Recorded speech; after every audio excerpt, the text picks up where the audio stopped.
think.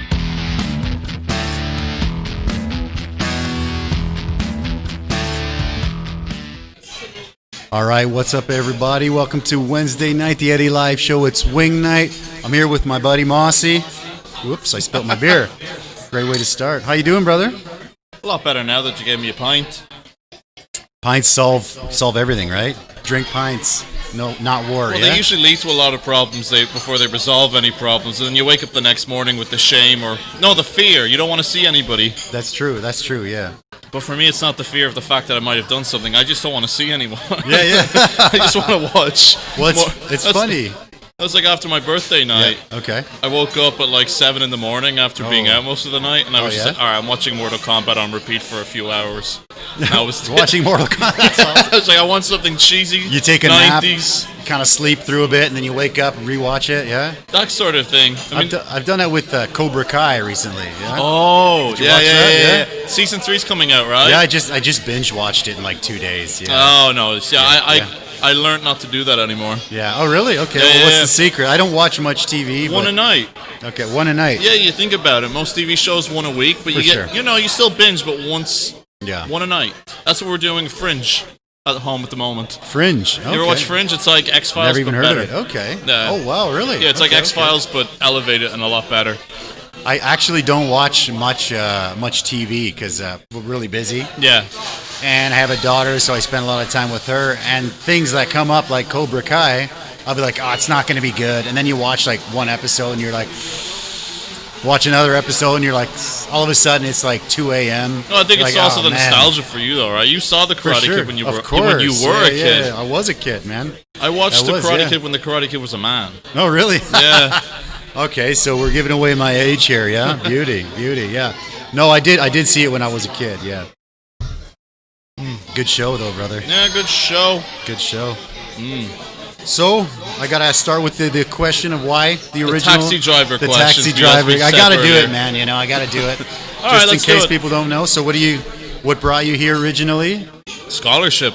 Okay. Yep. So, you did Chinese in university, or...? I did Chinese in business in Dublin in DIT. Okay. So, I did that for 4 years. Lived in China before.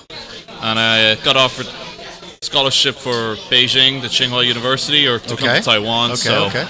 I think I've reiterated the story a couple of times. Okay, sure, I know. Basically, I don't want to go to China. I've lived there before. Yeah. Have you been there, though? You've lived there? I lived in Beijing before, yeah. Oh, shoot, okay. I lived there for a year, and not for me. Don't want to go into too many details. Okay, sure, of course, yeah. Because we'd probably be here a while. I've never been there, and people, I always think it's so close. I want to go check it out. Well, you should. But I should check it out. It's close, right? There's certain things, Yeah.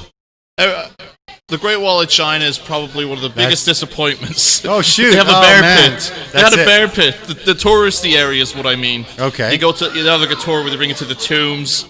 Then you go to a section. It's something like Bada or something. And then when you get there, it's like, all right, they're selling Spider-Man masks. And there's like a techno, like Chuan place, like the skewers, like techno music. And I'm okay. So, one of the wonders of the world, Spider-Man masks. Avengers masks. Globalization, yeah. Yeah, and all knockoff masks. Eating skewers, yeah. Yeah. And then there's a bear pit. Okay. There's a bear pit. Actual bear pit. Yes, and there's bears in the thing. And we're just standing around, and we're just like, all right. So we went up. But actually, the best one was when we went with a tour group. We went to a part of it that was actually a bit broken. Okay. And that was phenomenal because you had to climb it a bit. It was in the middle of nowhere. Cool. Nobody's around. Okay. And they were very, very, very specific about everything you bring has to be taken back with you. Okay, well that's good. Yeah, and that's what I like. Because they don't want to build up the garbage and all the whatever, they won't be allowed back. Yeah. It was right next to a small village. Can you check the wings? Check the wings, yeah. Check Thanks, brother. the wings. Check the wings, yeah. Sorry, keep going, yeah. So, okay. Yeah, we're climbing down. I mean, you're looking down this thing, right? Yeah. And if you fell hard enough, you're done. You're done. Okay, well that's kind of terrifying. That's kind of exciting. Then when you get to the bottom, we walked up a frozen river. And then we met a lady that was, what do you call people that have bees? What do you call them? Not beekeepers. There's like a term, right? I can't remember the exact term, but I'm beekeepers. Yeah, beekeepers. Okay, there's a specific word. I can't remember. They have like the honey farm sort of deals. Yeah. There was a lady there, and she's like, fresh honey, cheapest chips. Oh, really? When I give this delicious. to you, please run. Okay, really? She's like, I'm fine with the honey, but the bees won't like you taking the honey. Okay, wow. That's crazy, yeah. 4 hours back. That sounds cool, man. That was that fun. sounds pretty cool. Stuff like that was fun, but then other things were not so much. Yeah, I mean, we work a lot, and we're super busy. We don't get to travel that much. But when we do, you go to Japan, I bet. I've been to Japan, okay. a couple times. We try to travel, Southeast Asia, right? Oh, but we just, I haven't done China yet because I don't know. I don't have that much free time, and I always hear bad things, and I'm like, I should still go and check it out because it's right there. But then people are like, Honestly, I'd say my next trip is going to be Cambodia. I've never been there. Yeah, I want to go to an Cambodia? island the missus told us about. Was called Koh Rong. Okay, what's in Cambodia? I heard it's like awesome. I don't know. Food, beaches, relax. Beaches, yeah. That's all you need, right? Yeah. The next time I says we're going to go to Japan, I want to go to Hokkaido. Okay. And I want to go in the winter when it's just snow. Oh, wow. And I just want to go to like a hot spring or like, I don't know. Like the movies, do they have right? hot springs there? I assume they do. I would imagine like that with like the sakuras and stuff in the outdoor, right? No, winter. I want to be in the frozen. Winter, yeah. Okay, like frozen. Yeah. I want to be frozen. How are you doing with the weather here, man? How are you? Are you climatized now? Never. Never? I'm Really? never going to be acclimatized. Thanks, man. My folks came over the first year I was here in June. Okay. My sisters and my mother. Okay. And it was the only time I could get off because back then I was in college. Okay. Oh, shoot. You forget how young you are, man. Okay. I'm only, 29 this year. Christ. What? Are you? Oh, my God. Okay. No, I usually get the opposite reaction. What do you mean? You look way older. It's the beard. Yeah. It's the beard. I've actually let it grow out this last while, just the Christmas. It's keeping you warm, or you don't need anything to keep you warm? I've just been lazy. Okay. Well, I know that feeling. Yeah. Oh, shoot. So if you guys are enjoying the interview right now, join us for the full interview. You got to jump onto the YouTube page. It's www.eddy.live. That's www.eddy.live. We'll see you guys there. Thank you guys very much. And we're going to keep rolling on YouTube, yeah? I gave you the YouTube link, so you're Perfect. good to go. Yeah, all right. Good. I'll shoot that YouTube link up for everybody. You're good, yeah. Alrighty-o. No, but honest to God, yeah. So you're having acclimatized type, whatever the word is. Really? Okay. I think I'll tolerate it, but okay. I'm not going to acclimatize to it, and that's the unfortunate truth about it. Really? Because I was born and raised in Canada, right? Oh, no, did you actually acclimatize? I'm freezing today. Oh, yes, I did. When I'm on the scooter, I'm like, I got the winter jacket out. It's a scooter. But it was cold for a couple weeks. So how'd you feel with that?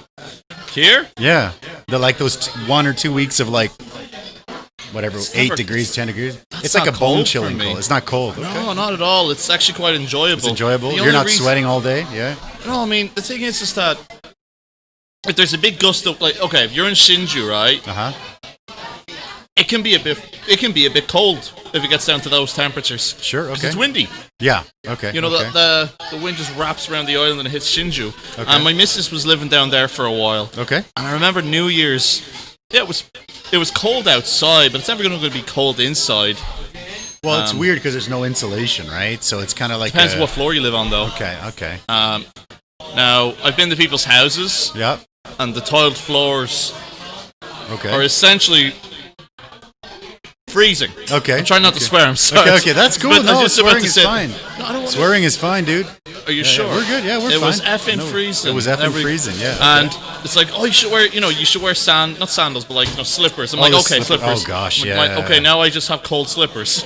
And that's what feels cold to me. It's just the floor, but I take my feet up, I'm fine. But no, the weather here isn't very cold for me at all. Okay. I only put on a big fluffy jacket just because I feel like there's an expectation. Because you have to. Oh, right. Maybe I should do that. Okay. Maybe it might be cold. Maybe I could be surprised. You'll have more people stare at you if you t-shirt and shorts it in this weather, I bet, yeah? People already stare at me. Oh, perfect, perfect. Yeah. Big ginger fella. So for me, I would get that a lot, but actually, I could put a hat on. And I've got black hair. I got put a hat on and just kind of look at the ground and just no one bugs me. But the red beard gives it away, I guess. Yeah. People don't really look at you here, though. Not in Tianmu. Tianmu's a good spot for that, man. I even like the rest of Taiwan. Yeah. Well, how long have you been here? You said about 4 years. Oh, okay. I mean, listen, compared to Fucking China. I've been here for insane. 18. I've been here for 18, man. 18 years ago was crazy. Was it? It was crazy. It's probably a lot different, obviously. Yeah, for sure now, for sure. Let's grab this first one, man. Right. Yeah. So the first one's just a basic buffalo. We start from this Basic side, we go that buffalo. way. You go wing or you go drum. You eat one, I'll eat the other. Wait, which is which? So we're starting from there. Pick one of those two. All right, I'll go for... You can drum or wing, whatever you want, this bro. one. Get the meat on, bro. And we'll keep chatting. Yeah, keep going. So you've been here for 4 years? Mm-hmm. But 4.5. when did you decide to start the whole Ni How's It Going page and stuff? That started way earlier. Before you came here? Yeah, I was just writing about stuff. Okay. I took a lot of that stuff down because I was like, it's kind of boring, not really relevant, and then I restarted it Okay. a few months into college here just to start doing... Because, you know, when you're in college, you either have a lot of time or no time. Okay. It kind of veers Understand. between the two. Yeah, sure. And Makes sense. So it's like, I just started writing something. Okay. And then eventually it just, I'd say, devolved Okay. into doing memes, because memes compared to writing in articles is a lot easier. It's everything's pre-done for you. You just have to have a sense of humor. It's really not that difficult. Anybody could do it. But I mean, like grab your wing, in 4 years, you've blown up your page, but to get a meme funny, like a really funny one, like you have them, you have to know this place. You have to know the culture. There's like a lot of hidden humor, whereas like if I were to share that with my friends in Canada, they're not going to get it. No. So it takes somebody to live here for a while to get that, like you were just saying, the taxi driver questions, right? Well, I mean, it's great. It's not that difficult. I mean, the Okay. thing is that... Man, enjoy. I like please. getting into that marrow. Get in there, brother. Actually, I had a friend that used to be able to eat the bones. Really? Yeah. I had a friend in college, and we would go out for these 10-cent wings on college night, and he would just take it and just kind of go. He would just pull them off, and it would just be like bone. The whole wing would be like bone, Jesus. bone. And I was like, whoa. And then, the bars, they make their money on beer, right? But we were broke college kids, so we'd go for 10-cent wings and have Coke. Refillable Coke, and they're just like, what? I think in Taiwan it's maybe the opposite, right? Probably, yeah. Well, it's different here. Taiwan beer, but we want to pay for those wings. Exactly, yeah. Yeah. The reason we do this on Wednesday is because we do half-price wings on Wednesday. Ah. So we started that a while ago. Wednesday used to be a really slow night, but yeah, midweek is always slow. I mean, you go but anywhere, it and doesn't it's make any pretty dead. sense because you don't got to take out the rubbish on Wednesday. Yeah, that's true. That's true, Like, man. I don't got to worry about it. I mean, it's at the house, and I should probably get rid of it at some stage. But Yeah. But it's going back. It's just It's weird, yeah. it's kind of just down to. I mean, the thing was that before I came here, unlike Yep. probably many people, Yep. I kind of had a good handle on the language already. Yeah, well, that's I mean, looks like you can read and write, yeah. I can read to a good degree. Okay. I can speak to an okay degree. Yeah. Okay. Writing if it's on my phone. Okay. But I mean, if people commenting to me, if I have the time, I'll write back in Mandarin. Yeah. Because generally, I've seen that, man. No, I'm That's just amazing. Like, no, yeah. it's not. It's a language, It's like when people say to you, "Oh my God, you can speak Mandarin." If you did the same thing to somebody that's Asian in like Ireland or something, "Oh my God, she can speak English." It's like it's a freaking language. It's true. I mean, like I can speak it, but I can't read or write. I've been here for like a long time, but I never Well, learned. the thing is, I did it I never in university. learned anything. Okay. So that's where it's kind of like, okay, didn't- that may, I didn't do anything in university. Yeah, that makes sense. Yeah. Okay. but Yeah. you don't always. I mean, the thing that I was always told is that if you know how to read and write, Yeah. your speaking gets way better. Okay. But I think for me right now, I've plateaued to the point that I actually do need to get some textbooks. Okay. Maybe okay. start to Understand. really do things more, Understandable. Yeah. not passively, but actually do something Understand. again. Okay. But when it comes to the memes, it's like They're funny, man. I it's love just them. it's easy. I can't read them stuff, all, man. but yeah. Okay. It's Okay. easy stuff. You should. My friend Frank Mosher, he uses some like Google thing, like even Okay. if it's got characters on it, it just Okay. automatically does it for him. I mean, I've just been here so long, I'm just used to being illiterate. So I'm just like, yeah, I can't read that. I can read maybe 100 characters, but I mean, for 18 years, that's pretty shit. Yeah. Yeah, it's pretty No, bad. no, my favorite thing is when you walk Yeah, into yeah. a restaurant and Yeah. they have no English menus and they're Yeah. trying to explain that to you, and it's just like, it's okay, I can read this. Yeah, because And they're you're like, like- you're that guy. Oh, okay. No, it's like good. sometimes Yeah, but I mean, like beef and chicken, of course, like the basics. The basic things you'll get, but then it's just like, because I always think about this, even in English. Yeah. When I look at certain menus, I have no fucking clue what is on them. I love Indian food. Yeah. Right, and so when we go to Saffron down the street, the owners, there's like 2 or 3 different lambs, and I asked the lady, like the manager there, I'm like, which is the one I like? Because I don't know one I like. Because like we've been going for years. I'm like, one of these is the one I like. I can't remember which one it is. And it's like, oh, it's this one. I'm like, all right, perfect. And it is. It's always a good one. Yeah. Shout out to Saffron for sure. Oh yeah, they're very good. We had them before. Okay.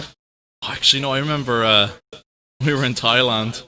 We overindulged ourselves with no, we were in Koh Lipi, actually. That was the place we went to in Thailand, a little island. Okay. It's too big a tangent. Let's go back to something else. Okay, all right, no worries, man. We got time, man. I'm not. No, it's a story that doesn't end very well. Okay. Should we grab one more? How was the first one? Why not? Oh, it was good. Right? Was all right. Yeah, very not juicy too and spicy, tasty, right? very buttery. Good. Like this one is Chipotle. Chipotle. Yeah. So we'll wolf these 2 down, and then we'll keep chatting here.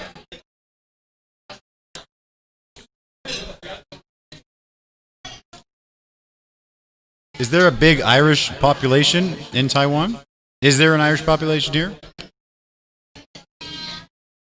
There is Irish people here, but unlike a lot of Irish communities abroad, Okay. It's not connected? not really. Not really? Okay. I think you have the Irish Celts. They're very much together. They have their crowd. But I mean, you come across random Irish people, you're like, who the fuck are you? I don't know. How have I missed you this long? It's true, man. You know, it's like, if I was Canadian or American or Japanese, I'd be like, whatever. Yeah.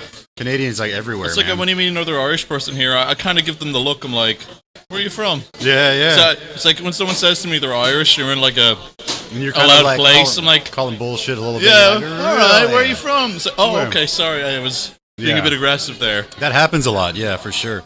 It's funny. I remember when I first arrived, and I mean, there's Canadians everywhere, obviously, right? But you meet a girl, or you meet somebody, and they're like, "Hey, I want to introduce you to my friend. He's also Canadian," and I'm just like, "Okay." And they're like, "Maybe you know him." I'm like,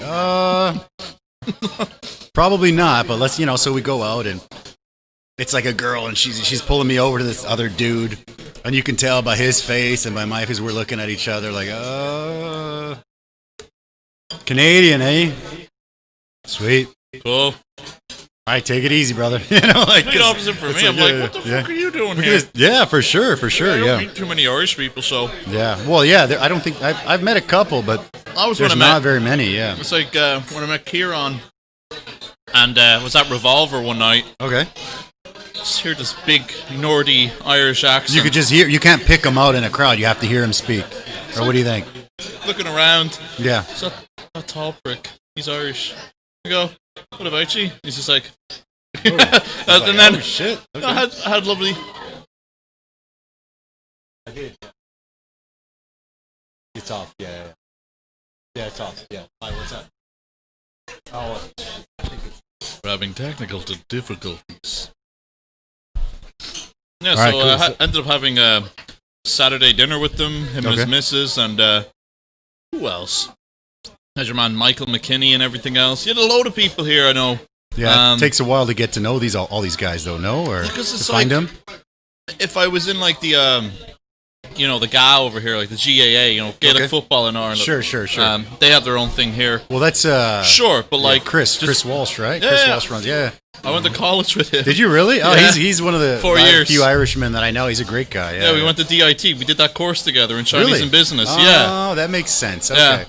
Okay. I think we live like both in Sherland, but we haven't come across each other yet. Really? Oh, shoot. He came here. He works at a place called Skyrock just up the street. He's one of the main dudes over there, and he come to eat quite a bit. But I think they might have moved to Nehu, so I haven't seen him in a little bit. Yeah. Yeah. Better? No? It's all right. So keep going. All good, brother. Whatever. We shall talk and drink. We shall talk and drink beer. Yeah. Yes. So good. Not as good as normal. Okay. Wow. Sound quality. It's what it is. It is what it is, man. Okay. So you just went to ICRT for a little gig. How did that? maybe you can share the story about that. How'd that work out? It was a pain in the arse getting back. Where is fine getting there, man? I don't even know where it is. It's like it's in Xinzhuang. Oh my god! Yeah. Xinzhuang. So the thing is that when I was at where I'm working in the city, okay, it's in like Zhongshan, and getting the bus from there over the bridge, over the second bridge, and out to Xinzhuang, it's actually wait, how many bridges? There's a few bridges involved in this scenario. Of course, yeah. And when you get there, it's like, okay, 32 minutes, that's great. Then I'm looking at my phone about getting back to Shirlin, and I'm like, how is this going to take me like an hour and like 20 minutes? It's weird. Yeah, exactly. Xinzhuang. Whenever we go to like IKEA or something, it's the same thing. Yeah, it's the same.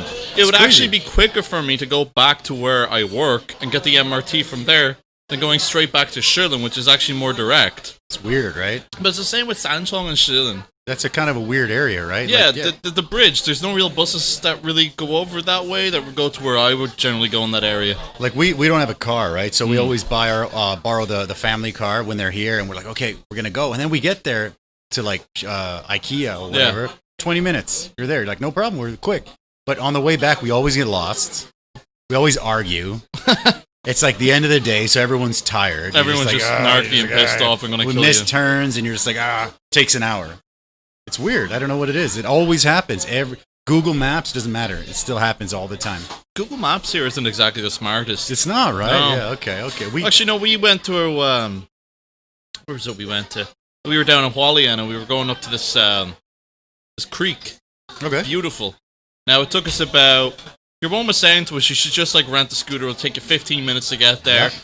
And we were like, fuck that. I don't have a scooter license. You don't have a scooter license. Sure. I've never ridden one before. Okay. I don't want to start in Hualien. I don't want to. Yeah, that's a tough one on the mountains and all that crazy. Yeah, I'm not gonna. And all that. Yeah. No thanks. Yeah. No, so we cycled up. Now it was a slow incline elevation. Okay. Not incline, elevation, whatever it's called. So it was fine. It was a bit tiring, but when you get up, I was like, don't worry, love, on the way down will be a lot easier. Okay. Then we got lost on the way down. But anyway, when we got up, we're looking at our Google Maps. Okay. It brought us to like the piss arse of nowhere, some like small secondary school with a load of dogs. And we were like, where is this? And like some random sign goes to the wrong place. Turns out you have to cross the bridge and go back up to the mountain a bit. Really? Go into the bushes, down to the creek. And we only found it because we were just curious about what's across the bridge. Maybe it's over there, because we could kind of see it a little bit. It was gorgeous. Hualien's beautiful. Yeah. I think, if you really want to see Taiwan, just Taidong. Taidong? Yeah, Hualien, Taidong, that area. Okay. A lot of people, like, that's the thing. If you just say in Taipei... That's mostly me, dude. I'm not going to lie. Just get out, man. It's fun. Yeah. I mean, you lived here way longer than me. You've obviously been around everywhere already. I have been to a few places, not all though, man, which is kind of embarrassing. But I came here, I started teaching, I started coaching soccer. So my weekends were booked all the time. And it was just like, then he got married in a restaurant. And in a restaurant, you have no weekends, right? Nope. There's no weekends or holidays when you have a restaurant, right? So that's just the way it is, man. Restaurant life, brother. It's ability crazy. to travel. I mean, we can go, but it's just like it's we have to plan it out, and then what happens? Somebody calls in sick, and then they're like, okay, well, you can still go and shut the place down for 3 or 4 days, or cancel your trip. So you're like, 3 or 4 days, shut the place down, shut it down. Going to Hokkaido, we're gonna get fucked up. We're gonna have a good time. We've done that. The funny thing is, we took my daughter to Tokyo Disneyland. Oh, okay. And I think she was about 5, and we went there. She's been so excited for this, and then we get to the hotel just outside Disneyland. Yeah. Get to this hotel. It's like kind of Disney themed. We go in. We get to the room. Beautiful room. She's 5. She gets to the bed. Start jumping on the bed. I'm gonna drop off the stuff. Get ready to go. And we're like, all right, let's go to Disneyland. She's like, no, I want to stay here. Smart kid. And I'm like, what? She's like, nah, I want to stay here. I want to jump in the bed. I'm like, we just came from Taiwan to bring you to Disneyland. We're freaking going to Disneyland. So we get down there, and then she was like bummed out for the first 10 minutes because she couldn't jump on the bed. And I was like, kid, we're in Disneyland. It's freaking Disneyland, kid. We're going. I will murder you. So we went. There's a couple Disneyland stores. It's funny because she would come out. There's a little MRT from that hotel, little MRT to Disneyland. And you go on there, everyone's cosplayed up, right? Everyone's all Disneyland, like princesses and stuff. I mean, not us, but everybody else, right? So we went in, and she was like, "Oh my gosh, it's Cinderella! It's this guy, it's that guy." And she was just so stoked about it, right? Yeah.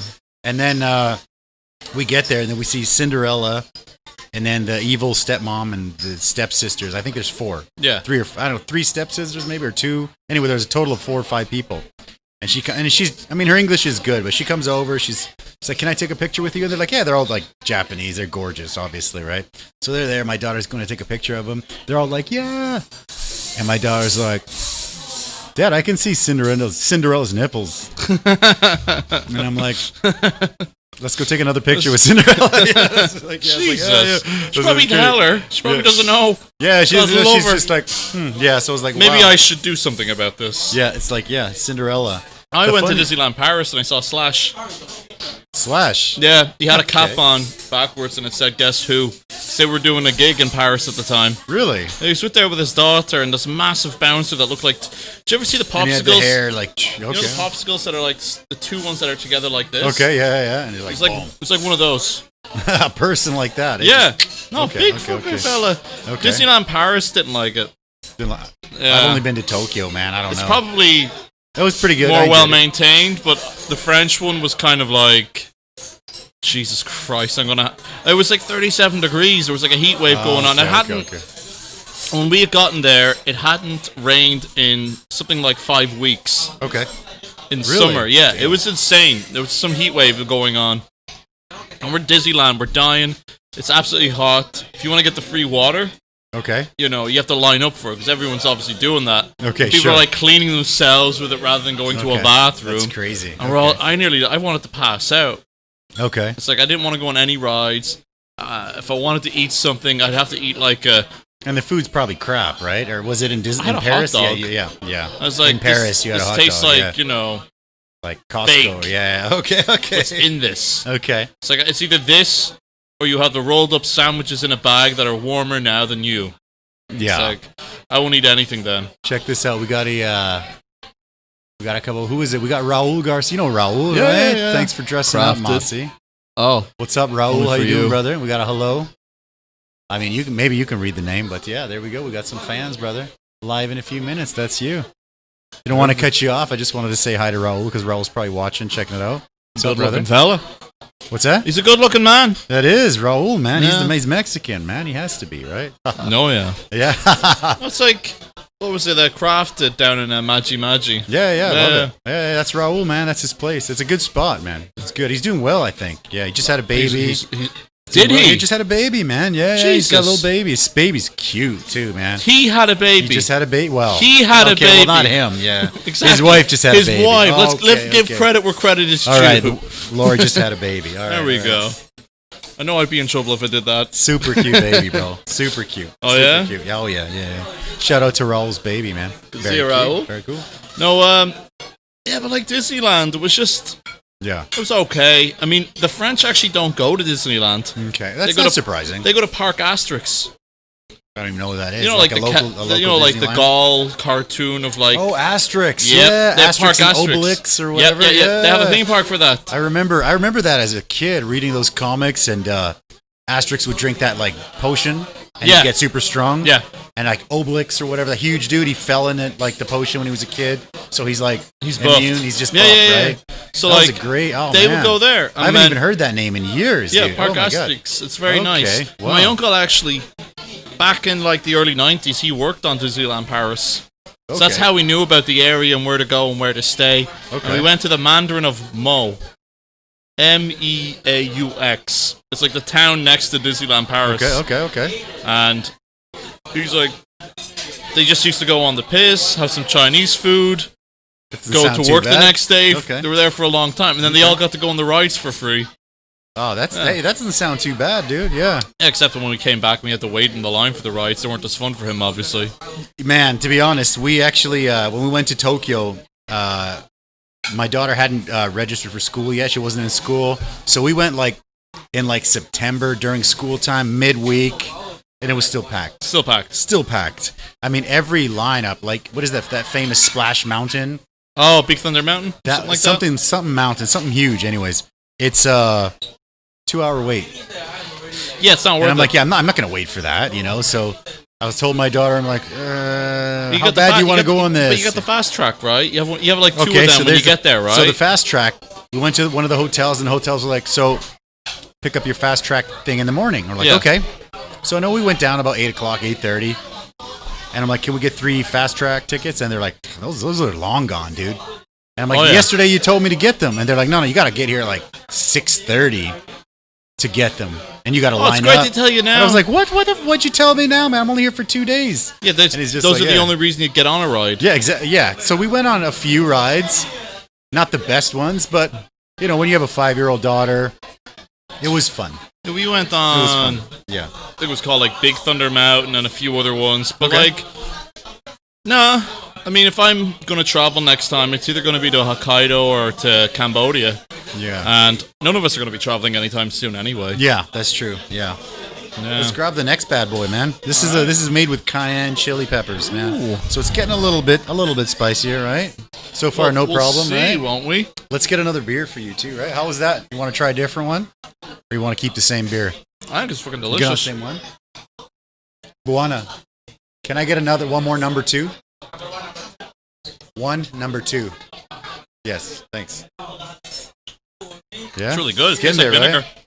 Yeah, this is one of our more popular ones, I think. Yeah, we're gonna bottle them. We got a lot of things we got to do. You There's should. So many things that you know. The sauces are actually really hard to get here and make yourself. They are, yeah, and we actually bottle them and sell them in the restaurant, but we just run out of time, man. You know what I mean? Like even with one restaurant, you just run out of time. You know, people are like, oh, you should do this, you should do that. Like we actually, for our corn tortillas, we actually get corn from a farm, and we wash it and we scrub it and soak it, and we do the little simmer deal with like the calcium lime mixture deal, and then we wash it again. They let it sit overnight, and we wash it again the next day, and we grind it.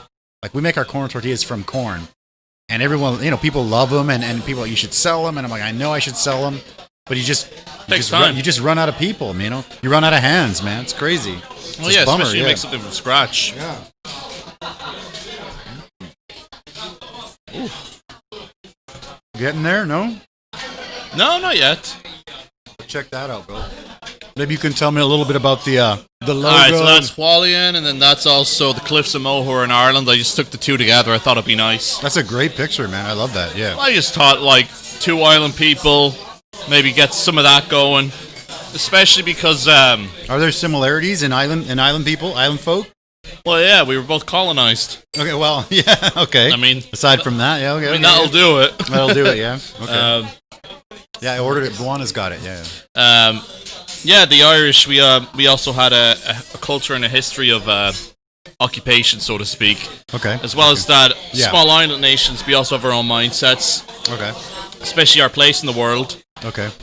And I think Taiwanese themselves, I think I brought it up before in that ICRT podcast. ICRT one? That, yeah. You know, the Taiwanese punch above their weight. Agree. I love Taiwan. You're looking at 24 million people. Oh. This guy, yeah. So let's grab another beer. Yes. Enjoy. Merci beaucoup. If anybody has any questions, just pop them on there, and we'll get to them. Yeah. Yeah, but like it is a thing that when you think about Taiwanese people, obviously there's people in the world that will say, you know, Taiwan. They don't know where it is, like it's Thailand or whatever. Oh. But in terms of business, in terms of real world influence, the Taiwanese do have it. They do have. Yeah. They have made their way in certain areas. Okay. I think the future is going to be whether or not they can go from where they were 20, 30 years ago with their low-cost models that were able to compete to value-added models within manufacturing or even just services. Because I think things like Gogoro, like something like that could make it massive abroad. I agree. Export Gogoros to other countries. I agree. I actually know the CFO of Gogoro. He's a good friend of mine. He comes to eat a lot. He's a great guy, yeah. Yeah, Gogoro's a very interesting company, yeah. Yeah, it's a good one, man, for sure. And I remember it was just... I think if I ever was to get a scooter, it'd probably just be a Gogoro. It's a Gogoro, yeah, for sure, yeah. Unless, of course, I want to... I don't know. Because like, I know like in Taipei, they have a lot of the Gogoro batteries, but what about other cities? The only thing I worry about if I want to go scooter down somewhere. I actually heard that... I mean, I don't know, but I heard that you can get... like a home charging kit, so you can bring your batteries in the house and kind of charge them at home. I have no idea. I heard this a long time ago, but I don't know. That was the thing with Tesla. People were saying it's a sustainable, it's a better kind of way to, drive. There's less pollution. Sure. It's like you charge it at home, and I'm just like, well, where's that electricity coming from in the first place? Where's that electricity? Exactly. Yeah. It's tough. It's a tough situation for sure, man. Yeah. But then you were saying yourself, you've been here a long time. I've been here for 18 years, brother. And are the questions changed for you over time? Like initially from, like you said, how much money do you make to... Oh, yeah. So we were talking about that. I took a taxi in, they'd be like, oh, America? I'd be like, no. Canada. Oh, they're disappointed then. Yeah, they're just like, oh. Canada, oh, okay. It's not a real country. It's getting better, because now, instead of saying Canada, now they're like, Canada, oh, I have a cousin in Vancouver. Yeah, I'm like, oh, okay. And we're in Canada. I'm like, okay, well, really small town, northwest, very close to Alaska. And they'll be like, Vancouver? I'm like, no, way north. And they're like, Toronto? I'm like, no, that's the other side of Canada. And they're like, Vancouver? I'm like, yep, sure, whatever, buddy. Vancouver. It's like, when I'm actually just not in the mood to talk to someone is when... Yeah, for sure. They say, well, where are you from? Ireland. Oh, so you're British? And it's like... Yep. Yeah, sure. That's funny. Sure, yeah, whatever, buddy. That's funny. Because I don't want to have to, like, sit down and explain everything. I do that a few times, but... Yeah. No, I do it anyway most of the time. Sure. I mean, me too, but sometimes it's just like, cheers, brother. Oh, sláinte. I didn't know you lived that close by, man. That's cool. We got to get something rolling here, Oh, yeah. Because like I said, I used to live down in Nangang, and I like that, but it's too wet down there. It's really wet. To be honest, I've only been there a couple times, man. I don't even know. Yeah. You never really... Oh, yeah, because you work in the restaurant industry. You don't really get out. You don't get out. You're not allowed out, man. And then when you're married to your wife and she also works in, you get that guilt trip. Who else would you be married to if not your wife? You get that guilt. You get that guilt trip, man. You get the guilt trip. It's like, no. I haven't gone out for a long time. I'm like, go out, have some fun. She's like, I don't want to. I'm like, well, I do once in a while. No, it's what I always find interesting though is that. Like living in Taiwan, it's just slowly over time how normalized life becomes in some ways. You get really used to it. Like for me, well, what I mean is like little things, I love it, like the little things that you don't even notice yourself doing anymore. Okay, so like hawking lugs up on the street. Is that what you're saying? I rarely ever see that. Thank Christ. Okay. I did that more in Ireland and the countryside than I ever did here. Okay. What I mean is like little things. So the last time we went back to Ireland. Okay. I was talking to somebody. I kept going, Oh, really? Oh, that's great. Just, like, people are like, what's wrong with you? Have you got like a weird cough or something, mate? Or you say bye-bye to people. Oh, yeah. I say bye-bye for everything. Yeah, but you say bye-bye like, all right, bye-bye. Bye-bye. They just look at you and go, what? Yeah, for sure. That's what you say on the phone. What do you think? Exactly. What's going on here now? I know, yeah. It's like those wee habits. It's crazy because I do that when I'm speaking in Mandarin or if I'm speaking in English. Or if I'm speaking with someone in Spanish, I still say, oh, bye-bye. Bye-bye. It's like, what the... Who is this guy? Are you sure? Know, it just sounds very like infantile in English to say that. I don't know. Oh, for sure. But in Mandarin, it's just so... like poo-poo. Yeah, bye-bye. Yeah, for sure. Yeah, for sure. But in Mandarin, it's actually quite like... It's like very... bye-bye. Yeah. Or what's the other one that I really, really find was funny was... something even small is the fact that I keep saying 6:30 instead of 6:30. Then a lot of Americans, you say 6:30 to get confused. Even Taiwanese sometimes get confused. I say 6:30 because that's what we say in Canada. But I have quite a few friends from the UK and whatever, and Europe and stuff. And usually they'll say 6:30 and stuff. And I'm like, I mean, it doesn't take a genius to figure that out, right? It's like, I've confused the living shit out of people with that shit before. Okay. But so they'll be like 3s. What do you mean 6:30? You mean 3 o'clock? Yeah, something like that. I'm looking at them like what? Yeah. Have you never watched the British drama? Yeah. Or it was funny because for me, Mrs., the thing that actually introduced her to Ireland was Dairy Girls TV shows. Don't even know. It's like I was explaining the history and the culture of Northern Ireland to her. Okay. And she's just like, yeah, sure, the troubles, the whole thing that went on. And You have no idea what I'm talking about either. Watch Dairy Girls, okay? Okay, Dairy Girls. No, I have no idea. It's not D-A-I-R-Y, it's D-E-R-Y. D-E-R-R-Y. It's ringing a bell now that you spelt it, but I've never... My wife watches Korean dramas. My wife's Taiwanese, right? Not the beer, the Korean dramas, don't worry. Yeah, beer's good. So, I mean, the Korean stuff, you know what they do well? They do horror movies well. Like the zombie and the horror movies, those are great. I love those. But like the dramas... Well, I'll be honest with you. What I like about my Korean movies I like was like, Old Boy. Everyone's gorgeous? What? No, it's like Old Boy. The guy's locked in the room for 15 years, and then when he gets out, he has the choice to walk away, or he has 5 days to find out who did it to him. And he eats the same thing every day. Same routine, teaches himself. That, man. It's the most disturbing ending of a movie I've ever watched in my life. I don't think I've seen that, man. It disturbed me, but it also made me go, "My God, this guy's a good director." Wow. And they made an American version. Awful. It's probably way worse. Way worse. Yeah, way worse. And then there's Lady Vengeance. Okay. Yeah, there is some like really. I Saw the Devil. What about the zombie movies?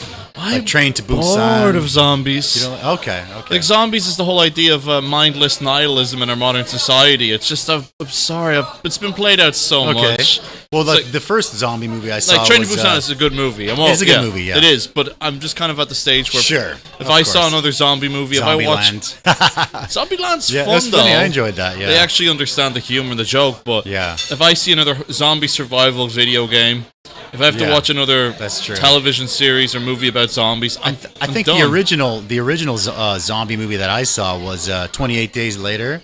I think the zombie though. It's not zombie. No, it's not technically zombie. Zombie-ish, right? Zombie-ish. We'll get there. That was a great movie, but I think the main dude is Irish, is he not? Yeah. Cillian Murphy. Yeah, he's great. Irish. Yeah, the man from Peaky Blinders as well. Yeah, he's good, man. He's been in quite a few movies after that. He did a lot of stuff with Christopher Nolan. Okay. Yeah, he did a lot of stuff with him. Okay. But the thing about it is that when it comes to actually sharing culture, television and video games and movies are really important. Yeah, I agree. And I think for me, something that got me really interested was the game Detention. I never played the game, but I watched the movie. I never watched the movie. I didn't even know it was a game. Oh, you were like, oh, it's a great horror movie. Is the game based upon the movie? Pretty much, yeah. Yeah, and I'm the opposite. I'm like, okay. Yeah. It's like, but is it going to be can the movie be as good as the game though? I don't know. Right? I never watched the movie. If the game's awesome, is it a good game? You ever watch like U-Bowl movies? He made like these really crappy B movies that were based upon video games. No, or like I don't think so, Super Mario Bros. Oh yeah, of course. It's terrible. Sure, it was terrible. But Mortal Kombat, Street Fighter. Yeah. With Jean-Claude Van Damme. Star-studded cast. Maybe in Taiwan they had their heads screwed on and they actually did a good job, but I'll never know because I don't want to. Because I played the video game and I'm very happy with the interpretation and what they did with it. Okay. And I don't know, I just don't trust it enough. Okay. They have the television series now on Netflix. Really? I might give that a go. Netflix is a killer because that's like the biggest time suck, right? I didn't have it until I recently moved a few months ago, and I was way more productive. And then a buddy has like this big family account thing, and he's just like, "Hey, man, you don't have cable right now." I mean, we still don't have cable. He's like, "But just sign into Netflix, use that." And I was like, "All right." And then I get on there, and it's like Cobra Kai. I'm like, "Oh shoot." I'm like, it's gonna suck. And then I watched it. Yeah, but the problem for me is that I'm bored of Netflix. Okay, well, I'm bored of Prime. Well, you want to flip some? Okay. Flip some tortillas, man. You won't get bored. I know. Yeah. I have an inexhaustible amount of time in the evening. I love that. Yeah. Like I do my writing when I can. That's fantastic. I do my bits and pieces. I have little projects I do, but I don't have a couple of hours in the evening if I'm not in trouble. Okay. And I'm just bored. Yeah, well, that makes sense too. I mean, I end up just watching YouTube mostly now. That's what I do. Yeah, I watch a lot of. I just watch some like random video on what if Russia joined the Nazis in World War II scenario. That's I'm amazing. like, oh, okay. Well, that's 2 a.m. 2 a.m. I'm listening to some terrible audio video of somebody that's funny. I'm kind of like, all right, I'm interested. I'm gonna follow this through, and then it's like at the very end, I'm like, I could have fucking said that. Yeah, exactly. Or like, just watching like memes I found online, compilations. Or my favorite thing is actually Kings and Generals. Okay. They go through like historical battles or campaigns or periods. Okay. And they have you ever played Total War video games? They have lined out the armies. Sure. Yeah, and you can see it in live action. Yeah. You can actually see how the battles played out and how it happened. That's pretty cool. Yeah. Super cool, because when you hear about like Julius Caesar, why he ended up taking over, French Gaul. Okay. It's like the battle where he surrounded the Celts and they built a wall. Okay. And then the reinforcements are coming to get the Gauls or the Celts out. Okay. So what did the Romans do? They built a wall. Yeah. Nice. So they're attacking them lads who were in there, being attacked from behind. You have to attack them. They still fucking won. That's it's crazy. Like, how would you really know like that had happened if you just? And then the way they visualize it's very interesting. YouTube is crazy because you can find almost anything, like all of this stuff. This stuff. Unless if you really want to find everything, it's like, all right, I've exhausted YouTube Live Leak. Yeah, if you want to go to that way, it's crazy because everything that I've learned on all this streaming and all this, everything that I've learned on here is from just YouTube tutorials. Yeah. People are like, how did you learn? I'm like, it's YouTube. Man. I have a buddy that used to have a restaurant in Taiwan, Canadian guy. He moved back home. He had like this beautiful brick oven. It was an amazing pizza place. It was like, it's crazy. This was like, I would say 10 years ago. We went out, we checked it out, great food, great pizza, and I was just mesmerized by this brick pizza oven, right? I'm like, how did you freaking learn how to do that, man? And he's like, YouTube. And I'm like, you learned how to build a brick oven from YouTube? He's like, yeah. For me, it's the same with coding. Yeah, right. Same with like stuff I do Facebook at work. Freaking marketing ads, YouTube. No, it's like it's crazy. SEO stuff that I do in my own professional stuff.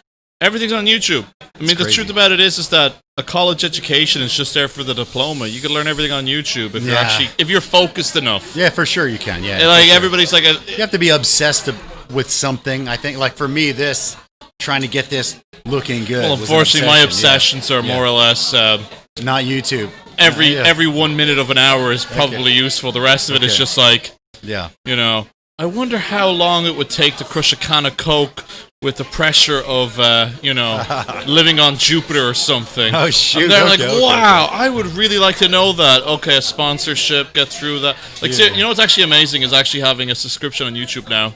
Get rid of your ads. Yeah, you know what? I actually, I've done that recently because we actually used Spotify Premium here. I mean, at the restaurants for years, a big family account. And then I keep getting that, try the free month. And then I'm like, okay, let's try the free month. It's way better. Yeah, you don't got to listen to the stupid audio. And then when I go to the gym or whatever, I can actually use Bluetooth You mean headphones. the Gime? Yeah, the Gime. Yeah, that's right. Yeah. No one's going to get that. Simpsons reference. You can actually, it's great, man. I love it. I get that. No ads. It's really good. I think it's fantastic. Let's grab that next wing, dude. Speaking of YouTube, do not forget to like, subscribe, and comment. I know, getting fancy here, right? Don't forget to do that. That really helps us a lot. And let's grab this wing. Wow. Thank you. You can okay, round 2, yeah? Thank you. So this is Korean. Oh, yeah. I thought that Korean chicken place, they fry the chicken, but they put so much sauce on it. Yep. I don't know. I think sauce on wings, I like it. Yeah. But the problem is, every time I ever get it, it's delivered.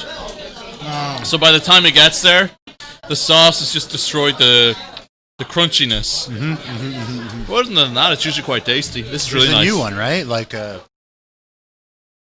by Just Shine MRT, there's a new one. Oh, yeah. It's pretty decent. We just had a staff party this week. We got that. And we got Baba Kevin. Love that guy. Baba Kevin's a great dude. Shout out to Baba Kevin, man.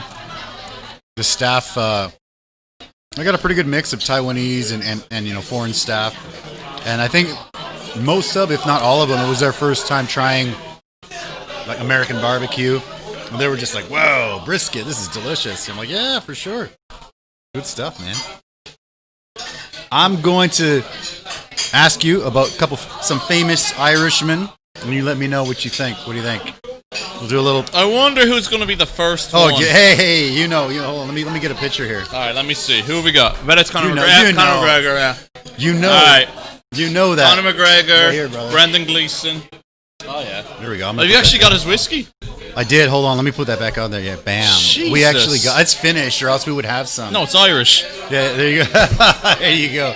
Proper 12. Yeah, baby. I love it. Jesus. How did you get that here? How did I get that here? I actually, Chris. No, there was a few people that went to the UK, and then buddies are like, "Hey, I'm going back here. I'm going back to the States. I'm going back wherever. Do you need anything?" And usually I'm like, "No." But now I'm like, bottle of Proper 12. I say Terry's like, chocolate orange. Oh, that's delicious. Yeah. That's what I want. Yeah, that's delicious, bro. Or if you can bring back a loaf of bread. A loaf of bread, yeah. Yeah, batch bread. So Conor McGregor, you got. What do you think of Conor McGregor? Yeah. Colin Farrell. I love. These three are amazing. So first, let's start with Conor. What do you think? Is he loved? Is he hated? What? Well, I love him. So tread softly. I'll just give you some. Yeah. He's all right. No, he's good. Yeah. I think his persona is more about the what do you call it? It's like Muhammad Ali. Okay, sure, of course. It's all about the show. Sure. I mean, he's the biggest payday, I think, in the whole fight world. They love him, but the problem is he lost. So now it's kind of like they can't bank on him as much. I bet everybody that was like a shareholder in UFC when he lost were like, yeah. Fuck.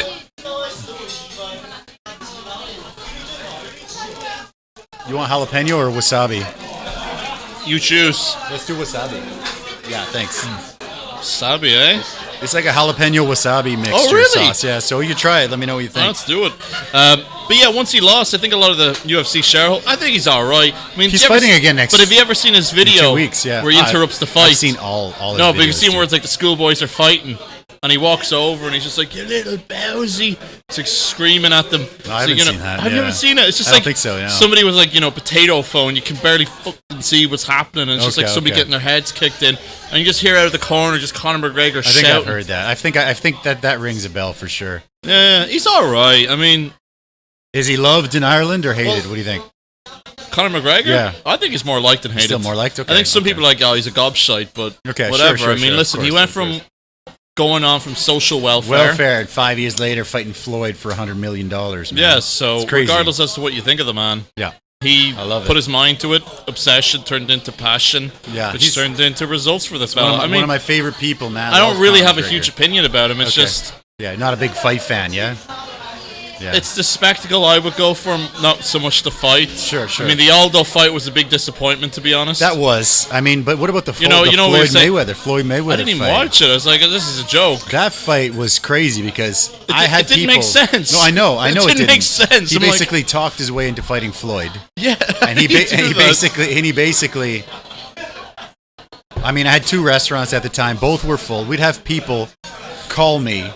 Like, people that don't watch fights, they don't care about boxing or UFC. But they want the spectacle. They'd call me, and they'd be like, "Hey, Eddie, how you doing?" I'm like, "Okay, cool. Good. What's up?" And they're like, "Do you have any seats left?" I'm like, "Come again?" You can stand. And they're just like, "Yeah, I want to see that McGregor-Mayweather fight." And I'm like, "You, like, dog rescuing, super vegetarian, like, super peace-loving... Yeah, but it's 2 people kicking the shit out of each other. You want to watch that fight?" She's like, "Yeah, you have 2 seats?" I'm like, "Yeah, I do."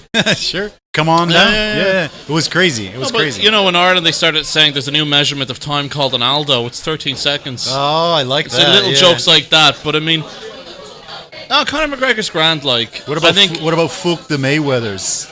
For a while, that was a thing. No.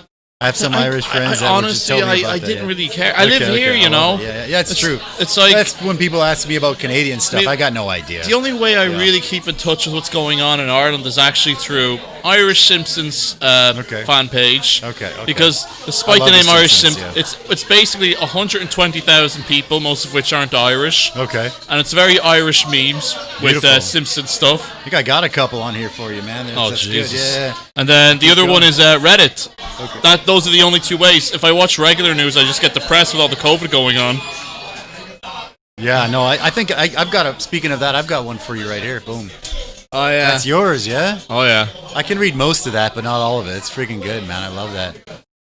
Such a good one. I'm a huge Simpsons fan. I love the Simpsons. No, it is true. I mean, when you go to I don't even know if you can call it a foreigner bar because it's in Taiwan. You can't really call it a foreigner bar. Yeah, I mean, maybe not. Yeah. I think that was more or less Revolver, if I was really going to put it down. Probably, no, the funniest thing about Revolver is when you go there, you meet them. That's where I met Kieran. That's where I met your man Adrian. That's where I met Cal. That's where I met... I meet some of the most random people that I've had very long-term connections with initially. You never know who you're going to meet, right? Yeah. Well, sometimes that's a good and bad thing, but mostly a bad thing. You walk into somebody, it's like, you've seen better ends of a night than tonight, sir. That's true. That is true. Yeah. I got bitten on the neck one night. Yeah. What? You got bitten? Really? Some weird Aussie fella. He just got all weird. He just like bit me on the neck, and I was like, "That's crazy." Yeah, I don't get out. I wasn't bleeding. I just got a bit bruised, and I was like, "All right, this is the night out in Dublin. This is a night out in Taipei." Yeah, that's crazy, man. The worst, or one night I ended up going out with a load of gangsters. That was actually pretty fun because what we did was we went to 7-Eleven. Gangsters are pretty chill. Yeah, they're great. Yeah, they're good. Yeah. Went to 7-Eleven. We got like the yolk you put on all the stuff into, and we got like soju and Taiwan beer and mixed it together. Yeah, sure. Just sitting on the street till like 4 a.m. drinking, talking about like we're going to be best friends forever. I'm like, I think we both had a bit too much tonight. That's beautiful. I love it. Yeah, I haven't done that in a long time, but yeah, no, I haven't done that. You get like the random message every now and again. Hey, how you doing? I'm like, I have got one of my best buddies who just moved back to the States. His family-in-law, they would have some when they drink like crazy. It's good stuff. It's fun. Thank you, but it's kind of crazy. And I mean, every time they're drinking, I start getting phone calls from all of them, and they're just like, Eddie, where's Eddie? Like, Eddie's working, man. Eddie's working. That was like, me like Christmas Eve calling everybody. Yeah. Or like just randomly 2 a.m. I'm gonna give my mom a call. Yeah. That's Do you know why? There's a time difference, and I'm not annoying them. That's great. They're like, you just see your mother's just like, have you had too much to drink, son? Man, when I call my mom at that kind of a time, she'll be sleeping, she'll wake up. She's like, what happened, mijo? I'm like, nothing. What? Are you in jail? I'm like, no. Why am I? What? And it happens so often. I'm like, why is it always? Am I in jail? I'm not in jail. I'm just calling to say hi. Why else would you be getting She's a call like, from why your are you calling me? I'm like, what's going on? Are you in jail? I'm like, no. It's like, for me, it's like, have you been drinking, Tomas? It's like, no, ma'am. I'm just calling to see how you're getting on. Tomas. I like it. Yeah, Tomas. Very northern. It's actually the same pronunciation in Spanish as well, right? Same spelling, Tomas, except for the fud on the A. Well, when I saw that, I was like, okay. Good. What is this? Some kind of surname Swinburne, first name Tomas? What is Tomas. This? Spanish, Irish, English? Spanish, Irish, baby, yeah. I don't know. Well, that's Devil Era. Spanish, Irish. Okay. Don't worry about it. Well, we can sort this out another time. Okay. Crash course in Irish history. All right, let's do that sometime. Another next guy, Bono. I didn't know Bono was Irish. It's like, yeah. I didn't know that. Yeah, I didn't know. Dublin. You know where he got the name from? I have no idea. A hearing aid shop. Really? Yep. Okay. So he used to wait for them. They'd all meet up outside the Bono hearing aid shop or something like that. It was just called Bono's, and he'd always be there first. So they started calling him Bono. Really? That's a good story. I like that. Yeah, my father worked with his father. Really? Yeah. He worked with him at On Post, the postal service in Ireland. I didn't even know he was Irish until I was like, I better find a few more famous ones, not just Conor McGregor, right? Because I love Conor, man. I mean, it's better. Obviously, I know Liam Neeson, right? Liam Neeson, obviously. Everybody loves him. A good old Nordy. Yeah, like he's himself, fantastic. except I don't have the accent. I love him. Come on, James Joyce. James Joyce. Okay. I thought that was a bar, man. Come on, man. Try catch me off guard now. Oh my gosh. I'm trying to see if you can catch me off guard. I got the easy ones. I got Colin Farrell. Well, you're reading these off a fucking list. Yeah, Pierce Brosnan. Enya, okay. Enya. Famous Irishman. Well, you got this wrong, you know. Well, Enya's a woman. I know. Pierce Brosnan, Colin Farrell, James. Who's your favorite famous Irishman? Irish person. Oh, Brendan Gleeson. Okay. You don't have no idea who I'm talking about. That sounds familiar. It sounds, I don't know. In Bruges, she just had the photograph up there with Colin Farrell where he's like... Okay. Okay, yeah. The other fella that's in that movie. Oh, yes, I know him. Yeah, he's good, yeah. He, very interesting man, actually. Okay. He started off with... I remember the first movie I saw him in was The Snapper, and then he did one called The General about a Dublin gangster. Okay. And in that movie... I think I've seen that. The General, it was like back in the 80s or whatever, or up into the 90s. Okay. I remember they had this protest saying, something like "Common Decent People Against Drugs." Then he went out with a sign saying "Common Decent Criminals Against Drugs." I like that. But you know, all scumbags anyway. Well, I mean, you know, you see when you watch the movie The General, you'd swear he's like this Robin Hood sort of character, but it's like, yeah, it's. I love that kind of like the gangster kind of movies. Man. I do too. But then if you actually look at like if you look at the history, Benny Hill. Yeah. When you look into actually like when you watch Goodfellas, it's called I'll send it to you some other time. But there's a fella and he goes into dissecting the movies about exactly what had happened compared to the novel, the book, and then real life stories and kind of like real life reports of what happened. Okay. Especially with Goodfellas. It's very interesting actually what happened. It's one of my favorite movies, man. I love Goodfellas. Yeah, I love it too, but when you actually look at the real life story, I don't even know the real life story. Fucking crazier. Okay. It's way more messed up. Really? Yeah. It's way crazier. It's but I think what I find funny about Goodfellas is, your man that's he says about the shoe shine. Go get your shoe shine box. But then when you watch Casino, it's reversed. Okay, yeah. Did you ever think about that? They revert. When you think he's like Benny Bats. Yeah. They kill him. Billy Bats. Billy Bats. Yeah. And then when you watch Casino, they flip it around. That's true. I didn't even think about that. I think I've seen Goodfellas so many more times than Casino. I like Casino more. I mean, the same guys. It's personal preference. My favorite, my favorite gangster movie is actually Carlito's Way. Oh, that's a good one, man. Yeah. That's probably top 3 for me, I think. Yeah, I love that one. Yeah, for me, Carlito Brigante, man. Hey, Carlito, man. Carlito and his buddy Pachanga. Pachanga, man. I love that guy. I fucking love that movie. Pachanga. That's a great movie. The other one is A Bronx Tale. This is my other favorite one. Robert De Niro directed it. He plays the bus driver dad. Oh, I think I've seen that as well. Yeah. And then Scarface? No Scarface? Oh, I like Scarface, but I consider it... It's a remake, right? I didn't even know that. I mean, listen, if I was to put gangster movies into perspective... Okay. You have Godfather in the middle. That's a good, Godfather's fantastic. It's fantastic. Amazing movie. Fantastic. Okay? Yes. That's the beautiful point of where you want to be, right? Yep, agree. And then you have Once Upon a Time in America. It's very artistic, right? Am I saying it right? Once Upon a Time in New York, maybe? Robert De Niro, and then he's like growing up to the time. He's like the Jewish mob, and they grow up, and then he goes away after killing a guy. I think so. Yeah. And then you have Scarface.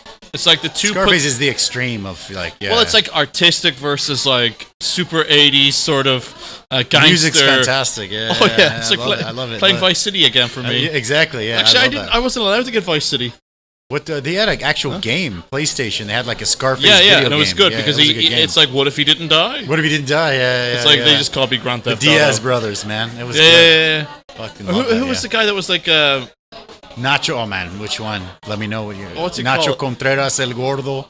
I tried to get the missus to watch Scarface. Oh yeah, they're not gonna watch it. Yeah, no, she doesn't like gangster movies. And I said that is so depressing. Who doesn't like a good fucking gangster movie? There was a new gangster movie recently, right? With Tom Brady, right? Was his name Tom Brady? No, what's it called? Is that his name? De Niro's in it. I can't remember what it was called. It was in the last. The Irishman. I think it might have been that. All the fucking out of jokes. all the names, right? Yeah. Okay, it's like the one time I'm like trying to research in Taiwan in like Mandarin about Ireland, and it's like the Irishman movie. The Irishman movie. Yeah. It's like Ireland, shima. I'm just like Ireland, the Leash. It's like the history of the Irishman movie. I'm like, no, I want the Irish people's history. Okay, we'll have 2 more, yeah? Wait 5 minutes and then bring 2 more. Let's grab this next one, bro. Sure. That's the wasabi jalapeno mixture, man. All right, let's have this. Kind of a... Well, we're about to find out if I can actually... Is this spicy, though, in your opinion? It's fine, right? This is my second batch. The first batch was spicier. This one, I try to tame it down a little bit so that people could enjoy it a little bit more. All right. I'll try to tame this one down a little bit. And it's been sitting for a week. That's a slow one. It needed to sit because right when you make it fresh and then you try it, it's just overpowering everything. But then I put it away for a week on the first batch, and then I tried it again, and it all mellowed out. It was good. It's a nice spice, actually. All right, yeah. Yeah, it's lovely. It's nice and slow. I'm no genius. Wasabi and jalapeno are both green, dude. That was the inspiration for that, man. Ooh, it's coming, though. So you have your own podcast. Yeah, but that's more like the passionate moment of when I'm in the mood. Okay, so what brought that on? I mean, like, you just thought... Everyone has a podcast. Everyone has a podcast. I should have one too. Yeah, okay. No, but seriously, everybody these days has a podcast.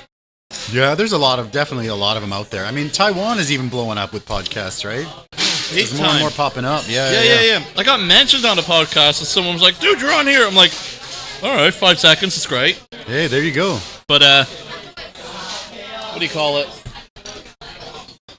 Yeah, my favorite podcast. I can't even say it out loud in here. Okay. The name itself is supposed to be not said out loud. Because that's how much controversy there is around the name. Okay, well now I'm curious, right? Do you really want to hear the name? Let's have it, yeah. I don't think you do. Okay, well now I'm curious, right? Alright, do you want to hear it? People are curious about what's up, yeah. Cumtown. Okay. About... Just the most random of fucking shit. Okay. They veer in between, like, obscenity... Like, the real just obscenities and stuff, you know? Okay. And... I don't know, it just sounds like a load of lads getting pissing a it few drinks and just bringing up... Those are fun, though, sometimes, right? Well, apparently it is, yeah. You know, I used to be big into, what's his name? Rogan. What do you think about Rogan? No? I like it when he has certain people. Yeah, I'm not going to listen to him all the time. It's like, I know when he's coming online, I'm going to do it. But it's, my favorite one of all time was actually Henry Rollins, the Henry and Heidi podcast. Okay, Henry Rollins? No, I don't know that one. You don't know Henry Rollins? That is over my head, bro. I'm sorry, yeah. What? Black Flag? I don't know what that really? is, bro. Yeah. He used to be in a lot of, like, movies like Heat. He was in Sons of Anarchy as well. He was one of the neo-Nazis. I mean, that doesn't make him sound very endearing right now, but don't worry, he's not a racist. Okay, no problem, I believe. He's one of my favorites, actually. He wrote some amazing novels, and he did these really interesting podcasts where he met, you know the writer Hubert Selby Jr.? Okay. And, you know Hubert Selby at all, or any of his work? Not really, Last Exit to Brooklyn, or like... Okay, yeah, that, okay. Yeah, and then The Room, and all these different books, and... He's like he's after coming out of like this big punk scene. He's trying to do his own writing. He's trying to be himself, and he can't. So he just calls up Hubert Selby Jr. because they both live in LA. Yeah. Calls the guy up, and he's just like, I can't write. I'm screwing things up. Can you help me? And this was somebody that gave themselves a self-exorcism because they were junkies. Okay. Hubert Selby. He wrote like one book over 3 years, taught himself how to use a typewriter, and they wrote another one in like 2 weeks. Really? Yeah, really interesting writer. Wow. Yeah, one of the beatniks. Oh, that's cool. That's very cool. Bro. Yeah. But the other one is actually, I used to listen to a lot of Bill Burr. There we go. Bill Burr, okay. But the problem with Bill Burr is he just goes into... Once he starts going into like... sorry, one moment. Do your thing, bro. Yeah. All right, yeah. Oh, I gotta get that. All right. But once you get into like Bill Burr mode, I really enjoy his podcast. All right, I really like the, especially when it gets his wife involved, and she's like, "Oh, shut up!" It's just like it's really nice to hear somebody say that to him after a while, because he's such a cheeky guy. But his wife comes in and she tells him to shut up. For sure, yeah. He's like, "Okay, You better just take it down a notch." Yeah, I know I'm the comedian. I'm supposed to be taking it and giving it and everything, but that's funny. Yeah. But it's when he starts talking about sports.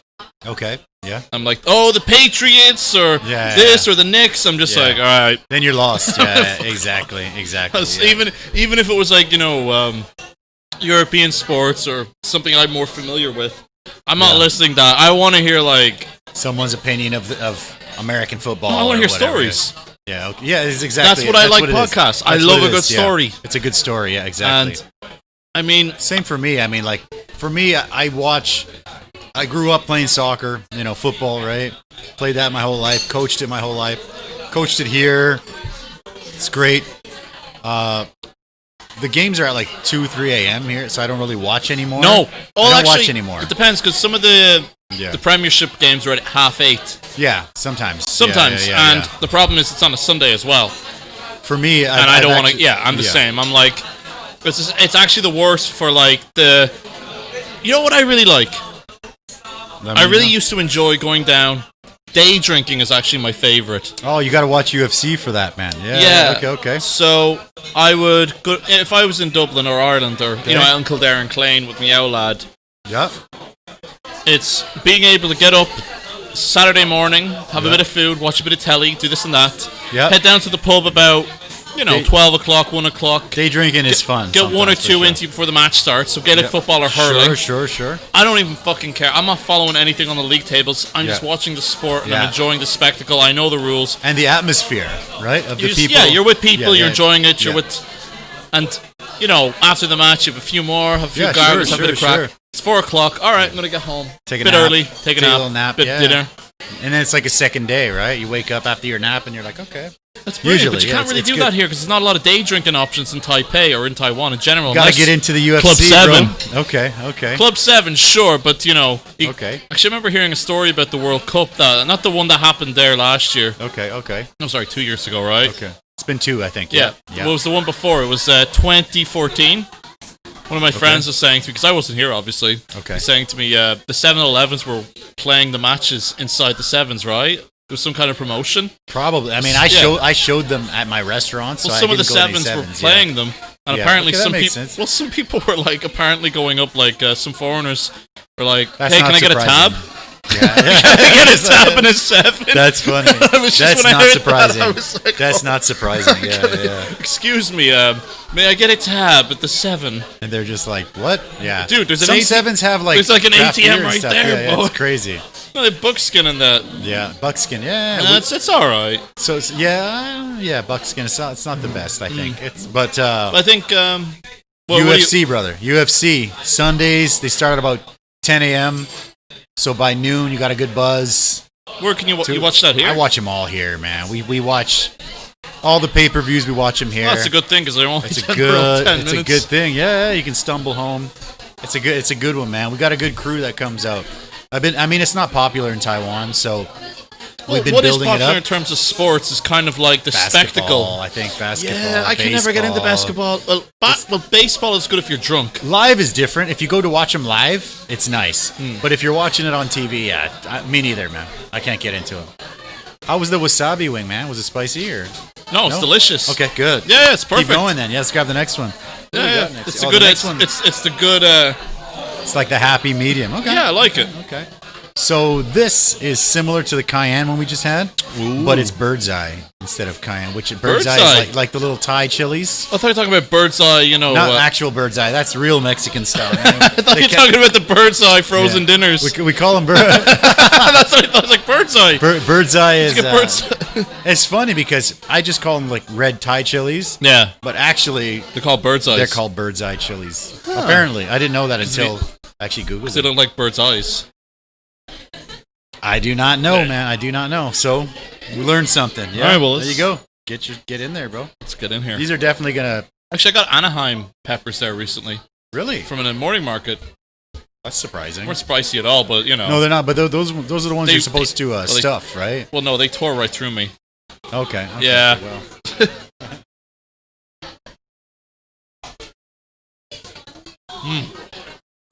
Spice will start to come up. I like a good slow burn, Sounds like my dad.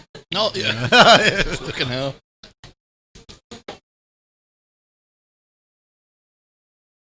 So back home, I got a really good Irish Canadian buddy. There's a few Irish families there.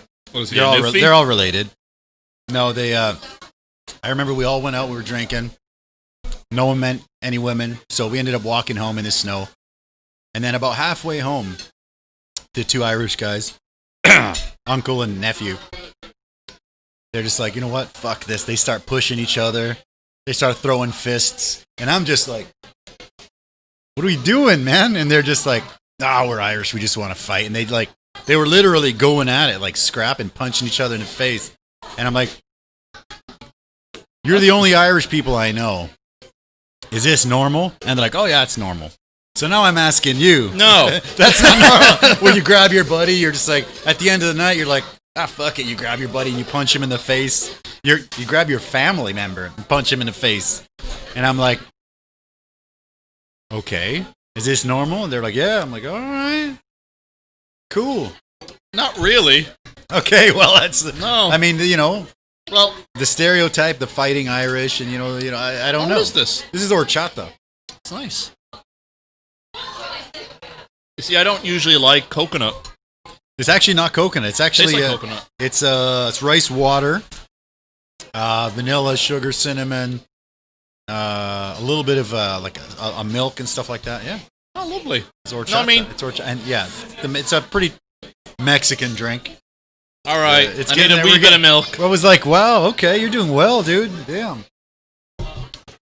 That's the thing, though. Actually, it's not beer or water that's going to get rid of the. What do you call it? Definitely not. What do you call that thing? The capsicum or capsule, whatever it is. Yeah.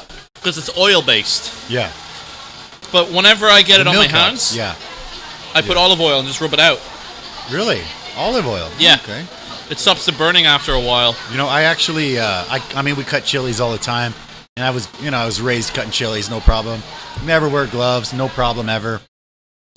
The first time we got a batch of Carolina Reapers, they're like, you should put some gloves on. I'm like, for the farm guy, I'm like, no, I don't need gloves. Oh, you put on your hand, you went to the toilet after, and you regretted it? Oh, that happens. That's going to happen later, so don't worry about that. No, so I'm cutting them up, we're doing our thing.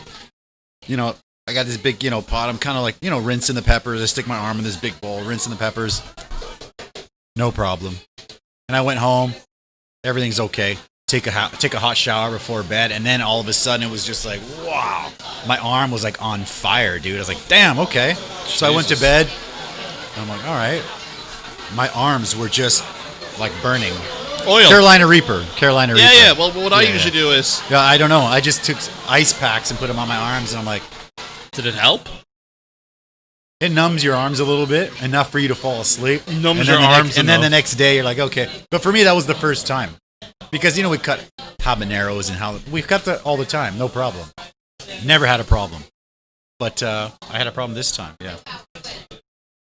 Yeah, so it sucked, yeah. No, for me, it's just my fingers. Oh, jeez. Are you cutting a lot of chilies? Yeah, just don't touch your eyes, bro. That's one thing, yeah.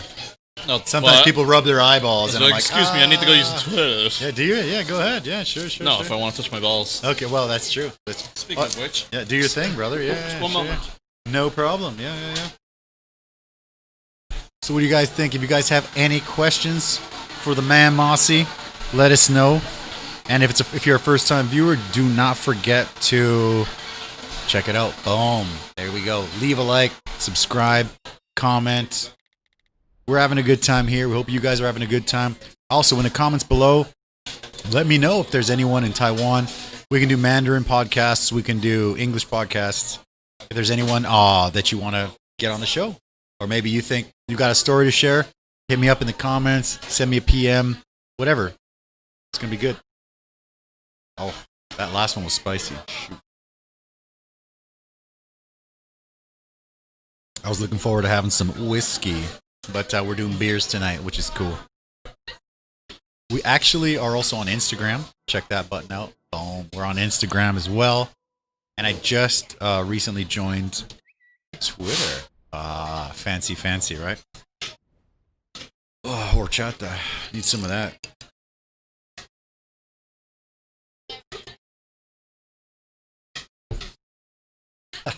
He's burning over there. Very cool. Again, any questions, just let us know. Keep going. It's good.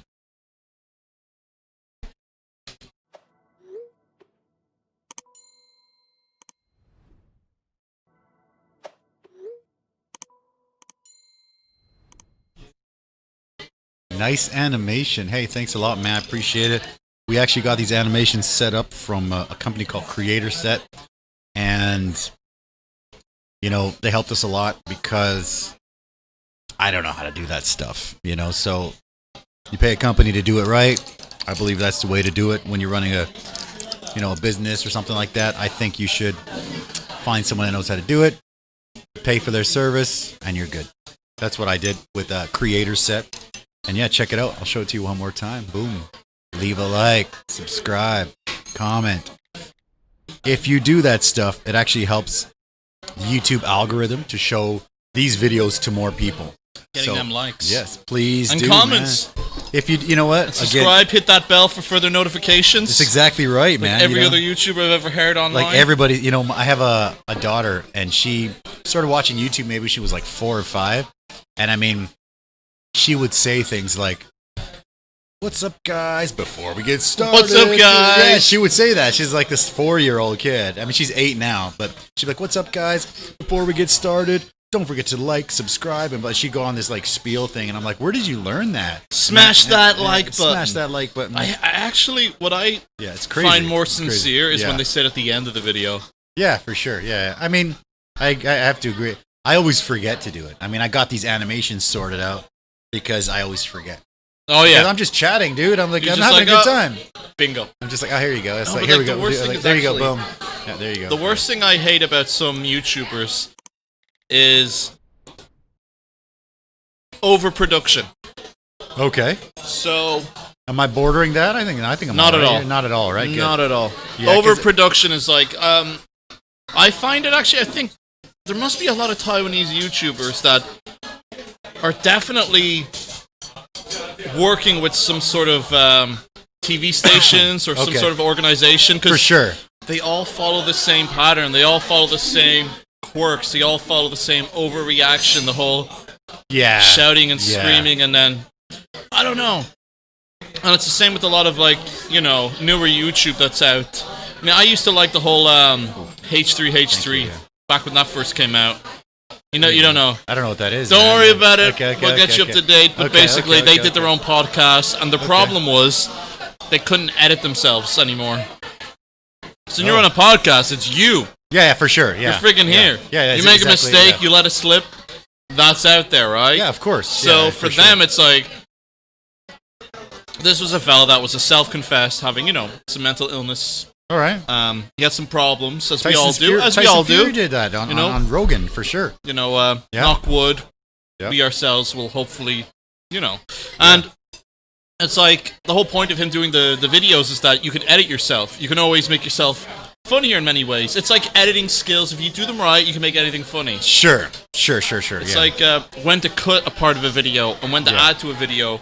Yeah. Where's the cues? But when you're on a podcast, that's what I like. If you're not interesting, you're not fucking interesting. That's what I like. Yeah. But the problem with podcasts is that there's so freaking many of them. For sure. It's oversaturation to the point that the only real way to get yourself out there is either extreme niche, or mass appeal. Or, mass appeal within your own niche is probably what I do. I don't know. I do a really freaking small niche thing. And people always say to me, why don't you do YouTube? And it's kind of like... Thanks, man. Thank you. The thing about YouTube is... If I was to do something on YouTube, I would want to have it less associated with being foreign in Taiwan. You get what I mean? Sure, yeah. Make it... Like, who was it? Your man...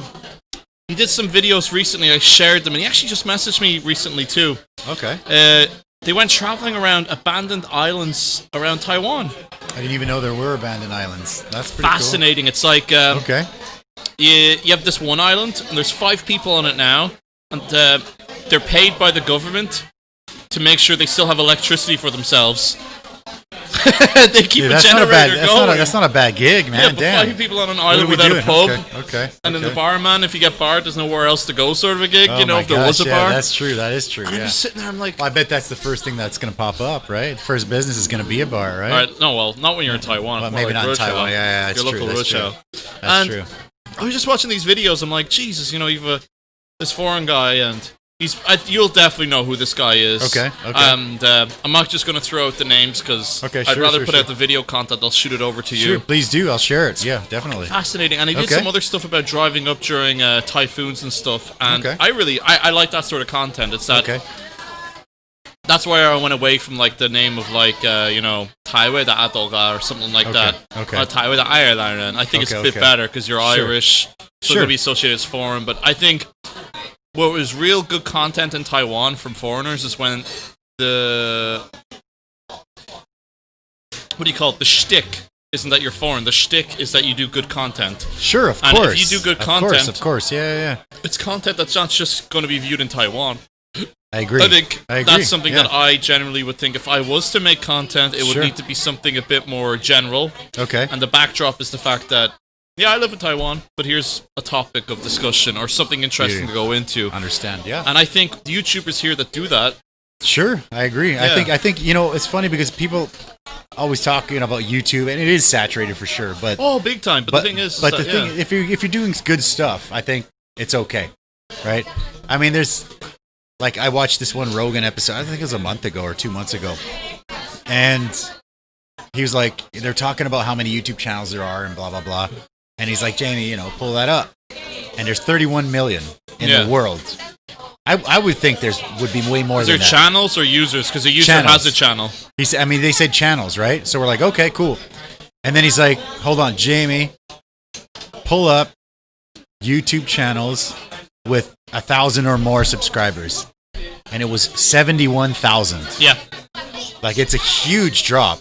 So a lot of them are just people, like my email comes with a YouTube channel. Me too. I have my Gmail. Yeah, Gmail comes with a YouTube channel, right? But I think so it's pretty, I mean, it's definitely, it's saturated for sure, but I think it's doable. I think there's Well, the thing is, if you want to make money in Taiwan, you could just make a YouTube channel about going to try Taiwanese food. Of course. Reaction and put some subtitles in. People always tell me to do that, but I'm like, I kind of enjoy, I'm enjoying this. Yeah. Like I'm having a beer, having some spicy food, we're chatting. Do you know what I actually really enjoy watching? You ever watch Munchies? I think it's like the Vice Munchies, right? They do videos that go through types of food and sure. I think it's a restaurant business or a bar or something that's doing something a bit unique. Yeah, I think it's about telling the story behind it. That's exactly that's on the roadmap for us, man. We're actually I want to take some of this stuff. Like I have this equipment obviously here, but I also have built up a little bit of a portable sort of a setup where I want to go into a market and talk to people. I want to go to Taiwanese morning markets. I love morning markets me too, here, man. Right? Yeah. Just down the road, the Sherlin one.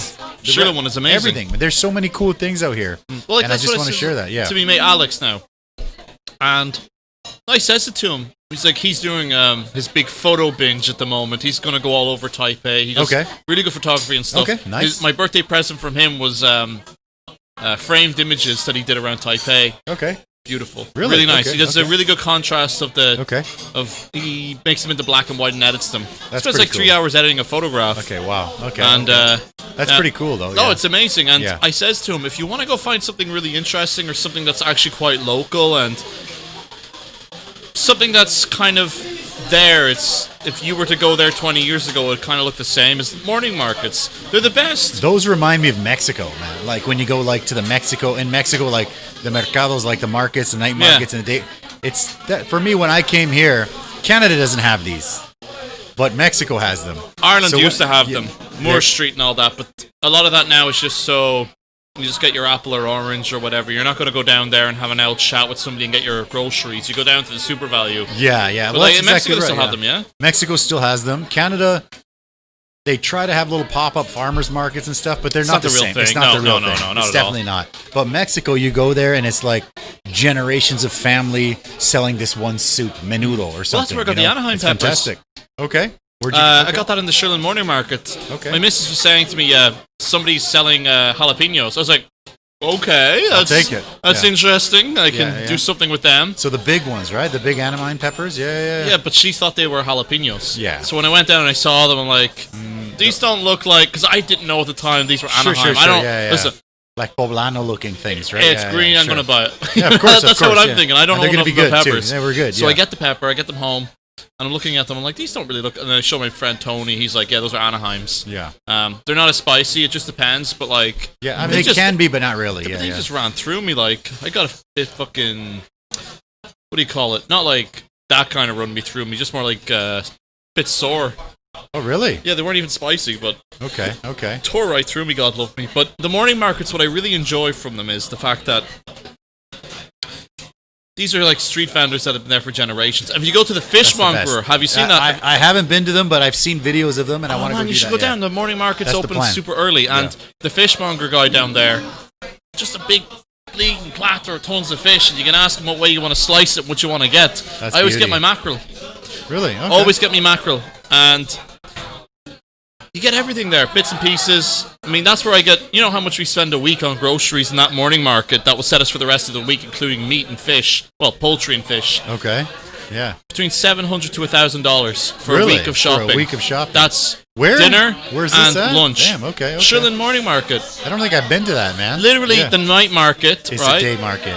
Okay. No, it's like when you go into the night market, but in the morning. Okay. You know where that big temple is? Yep. And you go down towards the exit at the very, like straight from it. Sure. That whole inside area where you have all the games and you have all the vendors, that's all a morning market. Really? And then the laneway, when you take the left, that's a whole another morning market too. You have lots of fruits, you have vegetables, you have the fishmonger, That's you have cool. you have everything. Like I've never been there for the mornings, man. well, that's crazy. Okay. I mean, that's where I get my basil. Okay. I get my basil, like my Lola or whatever. Okay. And then I get just it's way cheaper than going to a Carrefour. We never go to that. We get our stuff from vegetable distributors. Exactly, yeah. But you do so much. Yeah, we do a lot. Yeah. But I mean, it's cool to go to the markets. I haven't been. Like you can go to like Shudong, but it's like 10 times more expensive. It's like more than everywhere. It's like more than my Do you know what you should do actually, if you're ever interested? Is that this is something me and the missus were talking about doing. Was we were going to get the most convenient way to shop in Taiwan is to do it through an app, right? Sure. And how much would it cost to maybe shop on one very well-known supermarket, and then go to the morning market and get the exact same stuff for the exact same amount of size and start to compare prices? Okay. And I can guarantee you, you would save twice as much money if you went to the morning markets on the weekend. And it's fun because you've it's nice to do that. Yeah. The interaction with people. The interaction is nice. Yeah. Except when you have the scooter going down the one lane, it's like down the wrong way. You're just looking at the guy and like, I'm not even going to bother to say anything because then I look like an asshole. Yeah, it's true. That's true. This is somebody that's lived here all their lives, and I'm going to be the one guy to say something. True. Oh, it's fascinating. But I mean, that's another thing. Actually, is the Shilin night market. My missus actually grew up in it. Really? And she said, I love the Shilin night market, man. I go there not all the time, but we go there for a walk. For a walk, exactly. For a walk, a couple snacks. Well, that's where I get all my nice shirts, actually. Okay. Yeah, when people ever actually do meet me, and it's summertime, or if I know I'm in a bar or somewhere warm, but it's always warm here anyway. I get my lovely shirts actually from a wee vendor in the Shirley Night Market. She does secondhand clothes in from Thailand and Japan. And they're fantastic. I have a summer Santa shirt. Okay. Playing a ukulele to two lovely ladies in their hulas, whatever they're called. What do you call the things? Hula skirts or whatever. Santa Claus scuba diving. Santa Claus having shorts, having a Coke. Oh, that's hilarious. I got another one of like a golf shirt. I got another one that's all these like really nice shirts. All from this one lady. That's pretty cool. I don't even know about that stuff, man. Yeah. We only go in the night. I'll always get like sugarcane juice. It's my favorite. I love sugarcane juice. In Mexico, they don't juice it, but you buy like bags of sugarcane and you just kind of chew the juice out and spit. Oh, okay. So here it's even better because they juice it for you and you just chug it. Just knock it back. I love it. It's the best, man. I love it. Sugarcane juice. There's always like I love the sausages. Like those. Or you have the Aboriginal ones and stuff. I love the sausages. Turkey rice guy is my favorite. Yeah. Okay. Yeah. Did you ever see the reviews on Google? No, I haven't, man. They're just funny because the guy's like, he doesn't want people looking at their phones, otherwise they'll stay too long. And I was like, you gave him 1 star for that, but I agree with him. Okay. Fuck you. Yeah, that's funny. It's like those people that like sit in like a restaurant. Those reviews are it's a whole other thing, man. There's one Japanese breakfast place is my favorite. Okay. It's near Xintiangong, like Xintian Temple. Okay. And the reason he gets low reviews is because he says this is a Japanese-style restaurant, Japanese-style breakfast place. Okay. He'll tell people to lower the voices and be quieter. Oh, really? Okay. So when you cool. go in, it's like you have to talk like this to each other, and you keep your voice down. It's like ASMR. Japanese are not loud at breakfast time, apparently. I don't know. I mean, I don't really care because when I walk in, I'm like, I'm not looking. It's like soup Nazi, man. You gotta be like, hey, I'm okay that's what he says. I want to eat the food, so I'm doing it. Yeah. But like when me and my missus go out, we try not to look at our phones. We avoid that. Put them in your pocket, have a chat. We're out here as two people. Yeah, exactly. And agree. So either you're gonna read your book because you have to be quieter. Yeah. Or if you are going to have a word, you keep your voice down. But I remember we were sat down, and he had a fella, like he was just going through his Facebook, but he obviously didn't put it on full silent mode. He had it on silent, obviously. Okay. But not like full silent, where the videos just automatically start. Okay, yeah. It was like, hey, that. Then he just stopped, and all of a sudden it was playing out loud. Your man just comes out around. Manager, owner, lovely gentleman, absolutely lovely Japanese man. guy or Taiwanese. Okay, obviously must have spent some time in Japan, and he just says very nicely, "Sorry, but can you please keep it down a bit?" And the guy's like, "All right."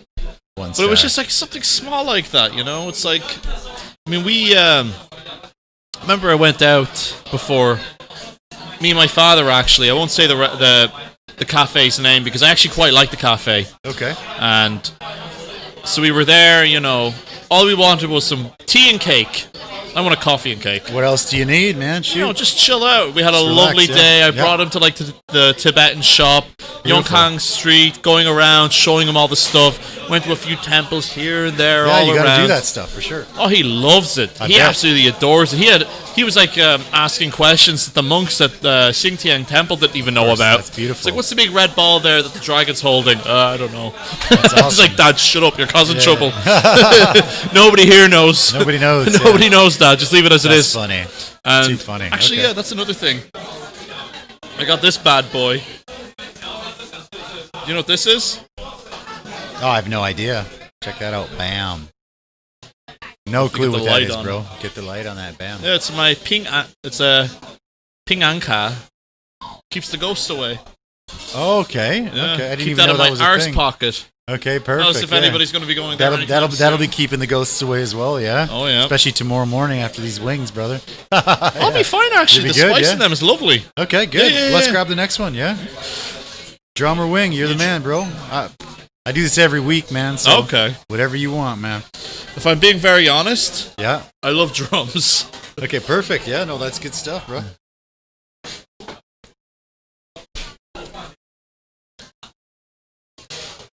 This one's gonna go up. Spicier, yeah. Yeah, I can taste it. Can you smell it? Yeah. Yeah. It's delicious.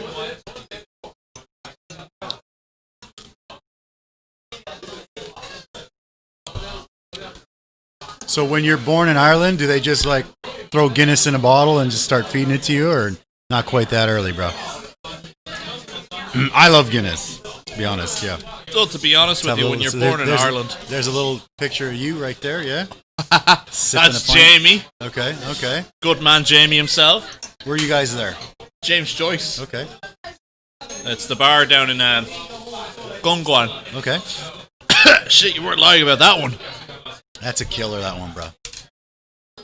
That's nice. James Joyce. Okay. Yeah, I've heard good things about it, and they have it on tap. They've got draft Guinness. Oh yeah. Yeah. Okay. That's why we went. Because I don't think I've had Guinness on tap for a long time. The thing about it is that I mean the big cans are okay, but the draft. I'd never drink it from a can. Well, if I'm being very honest. Yeah. Well, I mean, I'd prefer the draft, right? Fuck's sake. That is a bit spicy. Yeah. Yes, sir. That is spicy. Tossing that right there. Ooh. Wolf that sucker down, bro. You gotta do it quick. Oh, I know. I know. The funny thing is, a friend of mine who makes hot sauces, he actually makes this one. His name's Brian from Flavor of the World. He actually told me this secret when he's testing sauces. He said before he does it, he takes like a little teaspoon of baking soda and water, and he like alkalizes his stomach or what, I don't know, whatever, something like that. So I was like, all right, cool. So when I started doing this, I'm like, okay, I'm going to try that. And I forgot because I was just busy bullshitting, right? And then at the end, I got home and I was like, oh, I was just burning up. It's like, okay. So I did it after. I did it when I got home, man. And the baking soda, it hit that super acidic stomach. And it was the most pain I've ever had in my stomach, man. It was crazy. It was just like, remember that experiment when you were a kid? Maybe you guys didn't have that. That volcano with the vinegar and the baking soda? We did it in a cup. Okay, there you go. Well, we did it in a volcano when we were kids. Jesus. That's a rough one. That one. It's just burning me constantly. It's annoying me. That's a Carolina Reaper. That one. Yeah. You need more bastard. milk? More milk or more horchata? Milk? More milk, please. Can we get more milk? Want more milk? Yeah. Get a little, what do we got? Let's see if we can get a little, look at that. Beautiful. But you're not sweating, though. You're not sweating. Yeah, usually people are starting to get drenched. No, and stuff, it's just the heat on my tongue. That's it. Yeah. So you're pretty good with spice, man. You're crushing stereotypes here. It's awesome. Well, no, it's just the burning sensation is all it is for me. I can eat it. I love the taste. Yeah. I actually quite like the taste. Okay, yeah, that one is, that's actually one of the ones we bottle. That's a pretty popular one. Yeah, that's our most popular one, actually. Out of all the ones we bottled, yeah. I think people feel they're getting more value if they're getting something like super spicy, because they only need to put a little bit. That's what I think, anyway. To be honest with you. Yeah? Oh, thank you.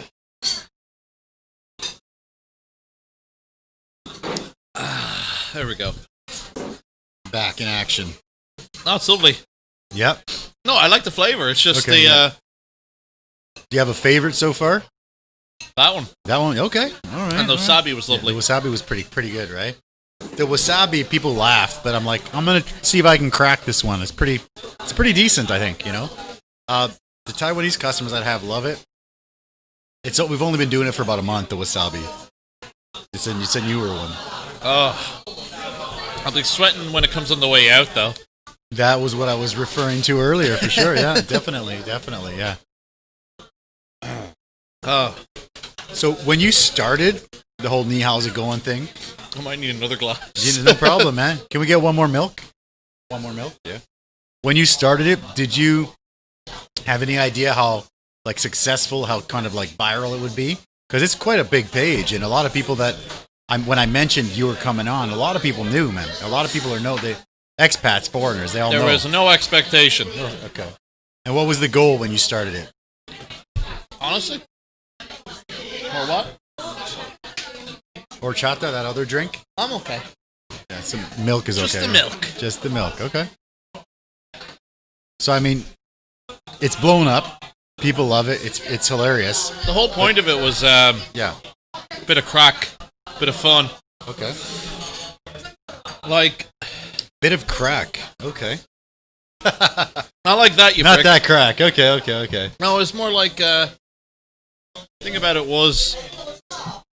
Fuck's sake, that is spicy. God damn it. That is a spicy one, man. I know. People don't believe it. They're like, you're bullshitting. That's all yeah. I need. Thank you. Yeah. Yes, please. No, it's because I ate it so fucking quick it got to the back of my throat. Yeah, that happens, man. That happens, dude, yeah. You can call me a little bitch if you want. Oh, dude. I mean, I'm doing it every week, and it's rough, dude. The first, month, Thursday morning, I was like, oh, my God. You're telling me this fucking now. Yeah, right now, I work in the morning. I'm telling you afterwards, yeah, you got to do it. What are you doing for work, man? I never even asked you that. Marketing. Like you work at a marketing company or like? No, I work at a company that does digitalizing ocean freight. Oh, okay. That's a pretty unique gig in Taiwan. I've never heard that one before, right? Well, so how'd you swing that? Well, I had an interview. Okay, and it went well. I got two job offers in a day after 3 months of looking. That felt very nice, I can tell you that. I bet. Okay.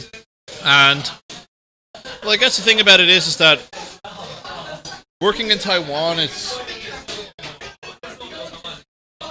You got wet ones too, dude. You got wet ones as well there. Yeah. No, it's just the beard as well. Okay, yeah. No, working in Taiwan, it's the problem is generally how to find that special gig. It's tough. How to find a company that actually wants you. Because generally speaking, Any with the tips? price tag, be shameless. Okay. Knock on doors if you have to. Okay. Go in with a CV. Okay. Add people on LinkedIn. LinkedIn, okay. Go to events. Talk to people. If you are going to apply for a job, a few days later, call them up and ask them what's going on. Do everything. Because that's kind of what we do back home, but it doesn't happen here, right? Well, the necessity in Taiwan is absolutely more there, though. You have to remember that as foreigners in Taiwan, our price tag is higher. Sure. So the value we need to give to people is also going to be higher. Needs to be higher, yeah. I'm going to be this honest one right here, dude. What do you think of that? Yeah. That how different would it be if you couldn't speak the language, in your opinion? Like, for example, our example now, getting a job. Well, the job actually didn't entail me having to speak Mandarin. Okay. Yeah. Okay. The truth be told, it was more like my my writing. It's my background in SEO. Okay. All these different things is actually what ended up helping me.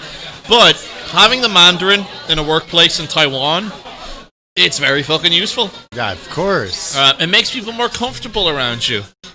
So when you think about it, a lot of people can chat and bullshit with you a little bit, right? Yeah. I well, can not so agree. much that. It's more like, think about it, right? I think if you obviously have teacher friends here as well, right? Of course, sure. Everybody does. Everybody does, yeah.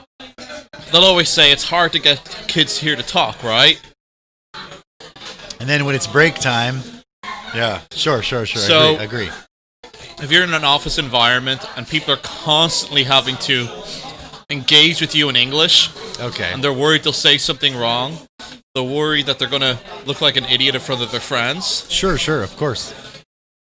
Being able to even just have a basic understanding of Mandarin, that's going to go a long way with people in an office place, in a workplace. Yeah, that makes sense. So, even if you just try, it is a big deal for people. Yeah. And when you think about it, it is the local language. We freaking live here. You live here, you should learn it. Yeah. You should do your best. I mean, there's people here. Yeah, maybe you should they don't do have your the best. luxury of time. That's true. Or maybe they're not sure if they're going to live here long term. Give it a shot at least, yeah. Yeah. The reason that I learned it was because I in my hometown, I mean I'm Canadian, right? So where I live there's a lot of immigrants, right? Like my parents, there's a lot of immigrants from different countries. And I know a lot of them that have been there for 20, 30, 40 years and don't speak any English. I have to speak Spanish to them and they speak back in Portuguese, right? And it's because you speak Spanish to them, you speak back in Portuguese. Because they're really similar, right? I mean, 50, 60%.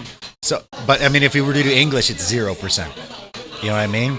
So, well, that's what I've always said to people is that there was a big commentary there recently that if you're a foreigner and you want to go for an APRC, you should be able to speak Mandarin. Yeah, sure. And did somebody freak out or what? Well, I kind of said to Okay.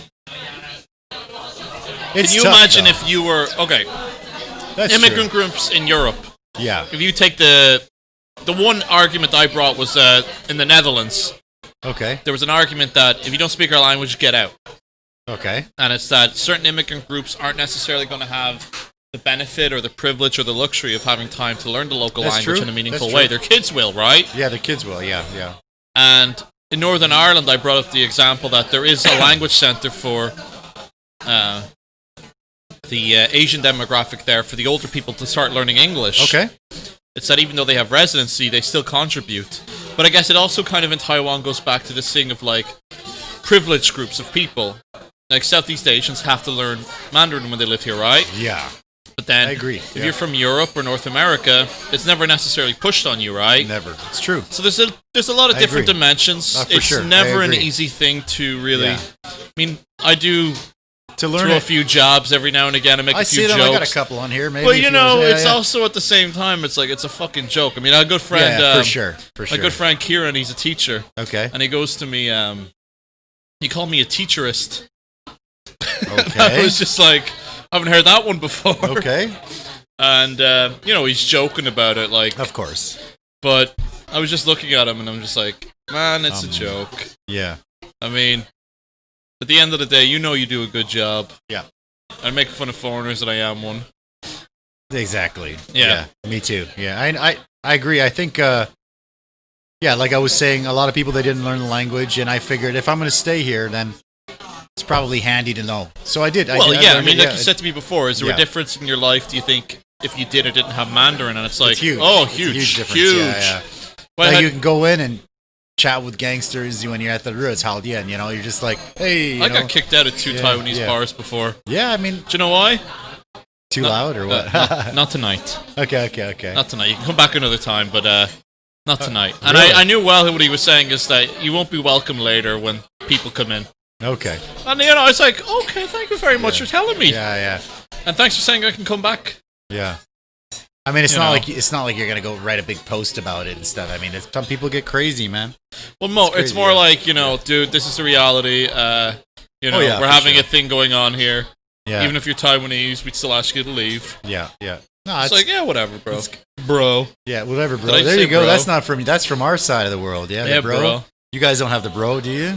If you said bro in Ireland, people would look at you like, what? The fuck is your problem? Yeah. The fuck, you've been watching too much American You've been watching too much Netflix, Mossy. Is that exactly? So whenever anybody saw me there on ICRT, we're right, you sound very American. I saw that. I saw that you didn't like that, yeah. No, it's like, fuck. That's funny, I have to go off and fucking watch some Irish movies. I gotta go listen to some Luke Kelly. I have to go call my dad or my mom, because whenever I call my mother, my accent changes back to Nordy. Oh, really? A bit Belfast. Like my dad is Dublinish, and then it's different accents, right? Yeah, very different. I guess, yeah. Because I grew up in 2 different places in Ireland.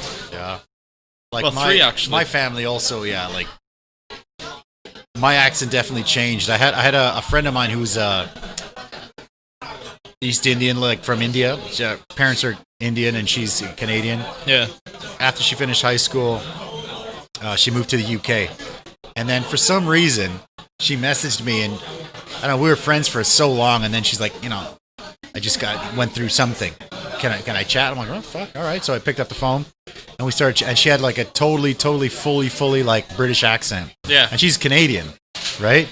And then she's just like, oh my god, you sound like a Yank. And I'm like, what? Really? It was just like she was just like, yeah. I mean, I think there's not much of a Canadian accent, I think. There's words. Wow. There's words that pop out. Newfies, come on. Yeah, well, that's different. Yeah. I mean, I was actually there on New Year's with a Newfie. Okay. And a lot of the stuff he's saying is, normal Newfie speaking. I'm like, we say that in Northern Ireland. Yeah. Usins, usins, themins, and all this. I'm like, very normal for me to hear. Wow. All right. Well, there's some kind of a secret link there, maybe. Yeah? Well, there is, because a lot of Irish went there. Okay, well, I didn't know, yeah. I mean, even the Newfies, there's part of them that actually spoke Irish. It's really? Like yeah. There's a whole thing that goes back there. And beauty. No, it's like certain words they use. Well, Canada's all immigrants, right? It's just immigrants from everywhere. There's Portuguese. Not that many Mexicans or Latinos, but it's getting up there. Yeah. Lots of French Canadians and, Quebec, and those guys are all over the place. And that's a good place, man. I like it. I mean, I just didn't plan on staying here for so long, but I love it here, dude. So Same as me. Yeah. I was worried before coming over. Yeah. I mean, I came here when I was 23. I'm like, I'm going to check it out. No, me too. Did you really? Yep. Damn. 24th here. A long time ago for me, but let me count that for you. Yeah, there you go. Yeah, there you go. Many moons ago. And I thought this is pretty cool. And I went back home for 2 months in between jobs. First month, you're like, yeah, back home, my buddies, everything's cool. And then the second month, you're like, I miss the MRT. Yeah, I don't think I'm going to stay here. I'm going back, yeah. I mean, it's funny because my job wouldn't pay me until my last check until I came back. And I talked to my manager. I'm like, I was waiting for payday. What's up? And they're like, yeah. And I'm like, you weren't going to pay me until I came back. They're like, yeah. Yeah, pretty much. They're like, yeah, pretty much. Yeah. I'm like, all right, cool. I had a weird experience where when I was actually in Ireland on the first trip home, and I got fucking bored pretty quickly. Same. Taipei spoils you. It does. Hualien impresses you. Okay. Yeah. And then Sinju bores me, if I'm being very honest. My wife is from Miaoli, so That's like mini Shinju. Think about that. It's like Shinju, but with Hakka. Shinju Junior. Well, actually, no, that's Jubei, right? Yeah, Jubei. Yeah. Jubei has a really, really amazing Sardinian pizza place. Really? Jubei? Yes. One of my buddies has a restaurant in Jubei. It's a good spot. Shout out to Ruben. Oh, really? Ruben. Ruben he's sandwich? a French Canadian guy. He does have Rubens. He's a French Canadian cordon bleu chef guy. He's a good friend of mine. It's like my secret weapon when I have some questions about stuff that I can't figure out. I just call him up, and he's just like, yeah, he's a good guy. Oh, when a man loves a woman or something like that? He's good. He's good stuff. Yeah. Oh, yeah? Ruben, man, check it out. Ruben. Jubei. Yeah. Jubei, good stuff. Yeah. Well, I actually kind of like Judong, Jubei, those kind of areas. But when my missus was living in Hsinchu, it's like a Xinfeng. Okay. And it's like, the two of us there together, it's kind of fun, you know. You got a couple. Okay. You can make some fun, right? You can do something. Yeah. Okay. Makes but sense. if I was there by myself, no, I know there are people that stay out there, and it's like, wow. I don't know if I could take it. Yeah, I'd probably lose my mind.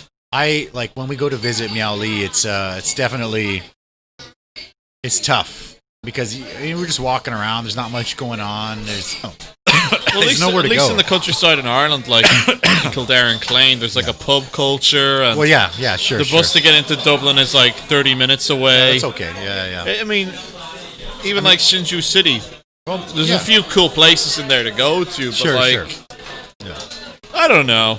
I mean, if I was to live anywhere else in Taiwan, it would probably be Hualien.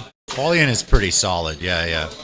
Agree with that. Very nice. But it's like the same problem. It's like, unless you want to teach English, you're not going to find anything. Yeah, I mean, there's a couple of restaurants that popped up over there. Oh, yeah. There's the Salt Lick. Yeah, Salt Lick. Salt Lick was one, but we decided to avoid it there's because... a Mexican one, too. Dos Tacos, I think. We went there. Yeah. We had the... Dos Tacos, I know the owners there.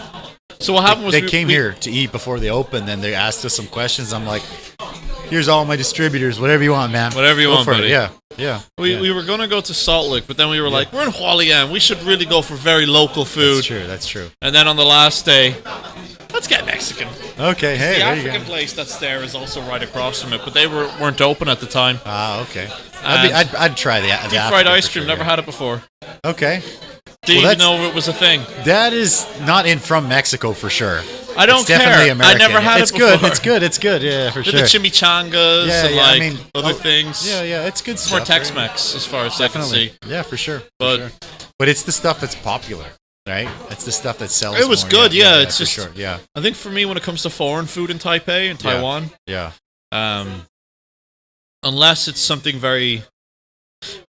somebody has to tell me about going to somewhere. Otherwise, I'm like, I've had so many bad experiences. Yeah, there's a lot of them around. I remember there was a taco place in the Shirley Night Market. Everybody was talking about it. It was the buzz of the town. Even had me. Was it Dos Chinos? No, right? No. This is a while back. Yeah. And I went in. We were waiting. Yeah. 25 to 30 minutes for 2 tacos, and it came out with pita bread. Yeah. Cabbage. And the salsa sauce came out in a small container like this much, and if you want it more, you have to pay $50. And then it's gone, right? And they disappear, right? Yeah, I know. No, I just didn't eat them. I walked out. That's awesome. I don't do that. It's like I know. I'd rather have guabao. Yeah, you know what I mean. Than have a shitty foreign food. I just like the in the Shilla Night Market. My favorite is there's a Vietnamese one.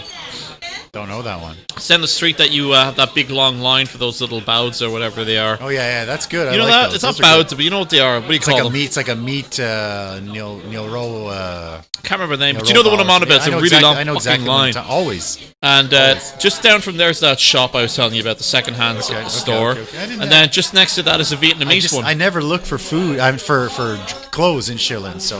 Well, generally you wouldn't. Yeah, you wouldn't. Yeah. But we came across a few places that were pretty cool. And that's cool. The other ones I like to go to are in Zhongshan. The one in Zhongshan is like this guy. It's in like a residential building. Okay. He's on the first floor. You got a buzz to get in. Okay. There's some pretty interesting stuff. But I mean, you know, a lot of stuff we had in the 90s, like Umbro windbreakers. Oh, and I remember that. It's like all that shit now is like super popular, and it's more expensive than buying it new back in the 90s. Oh my god. I'm just standing there, I'm like, seriously?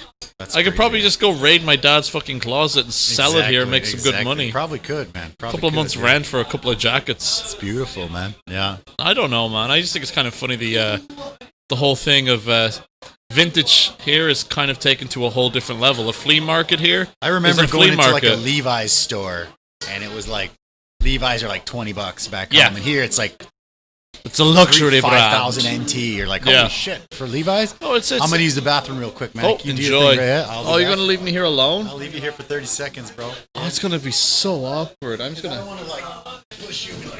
I know. That's why I got out when I did. I was dying. Yeah. Guess I'm just gonna sit here and look at my phone for a while. Jesus. I tell you, that's spicy. That last one was actually quite spicy. And that was gonna come out of me tomorrow like the devil. Let's see if anybody's actually messaging me here. Okay. No. You can't see anything I'm seeing. I'm actually worried about that last one.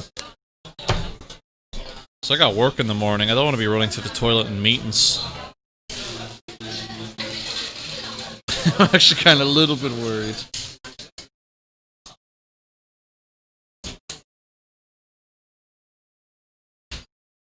But generally speaking, in Taiwan, you don't really get that much spicy food. That Reaper Pepper one was just fucking... The burn lasted way too long for me. Just worrying about this one now. He left me alone. Still alive, yeah, but he's left me alone. He's gone to relieve himself. I know, me too. I was in there for a good 2 or 3 minutes. Now everybody gets to hear live what I'm thinking about my own urination, because you're in control of your life. But seriously though, that fucking Reaper Pepper one kind of snuck up on me. Sappy one was good, the other ones were good. I'm just curious about what this one's going to be and if I'm going to eat it or not, because I'm sweating balls already. Because I don't sweat on my forehead, I sweat everywhere else. Huh? Huh? Oh, are you? What? Oh, you follow my Facebook? Oh, yeah. Oh, I love his video so much. I like the one of, he always makes fun of, what was it, Jamie Oliver. Oh, chili jam. No, but it's so true, though. It's kind of not jam. It's kind of like a cheap way to, like, do the sauce stuff. But, you know, like, in Ireland and in Britain, we boil... Oh, yeah. I was just saying... I saw Lily comment on your post the other day. Oh, yeah, that's right. Yeah, no, I was saying that in Ireland, actually, we boil rice in bags. So it's like a plastic bag, and there's rice in it. Like sous vide. And then you just put it into a boiling pot of water for 10 minutes, and then you take it out and cut the bag, and rice is done. So the first time I ever had some Asians over, they were exchange students from China. It's like sous vide rice. In Ireland. And I put the boiling bag of rice... No, I put the bag of rice into the boiling water. They ran over and grabbed it out. And they're like, what the fuck are you doing? I'm like, I'm making rice. That's how we make rice here. And they were literally just like... I've never heard that, but I would, yeah. I know, but like... I know one Irish person that has a rice cooker.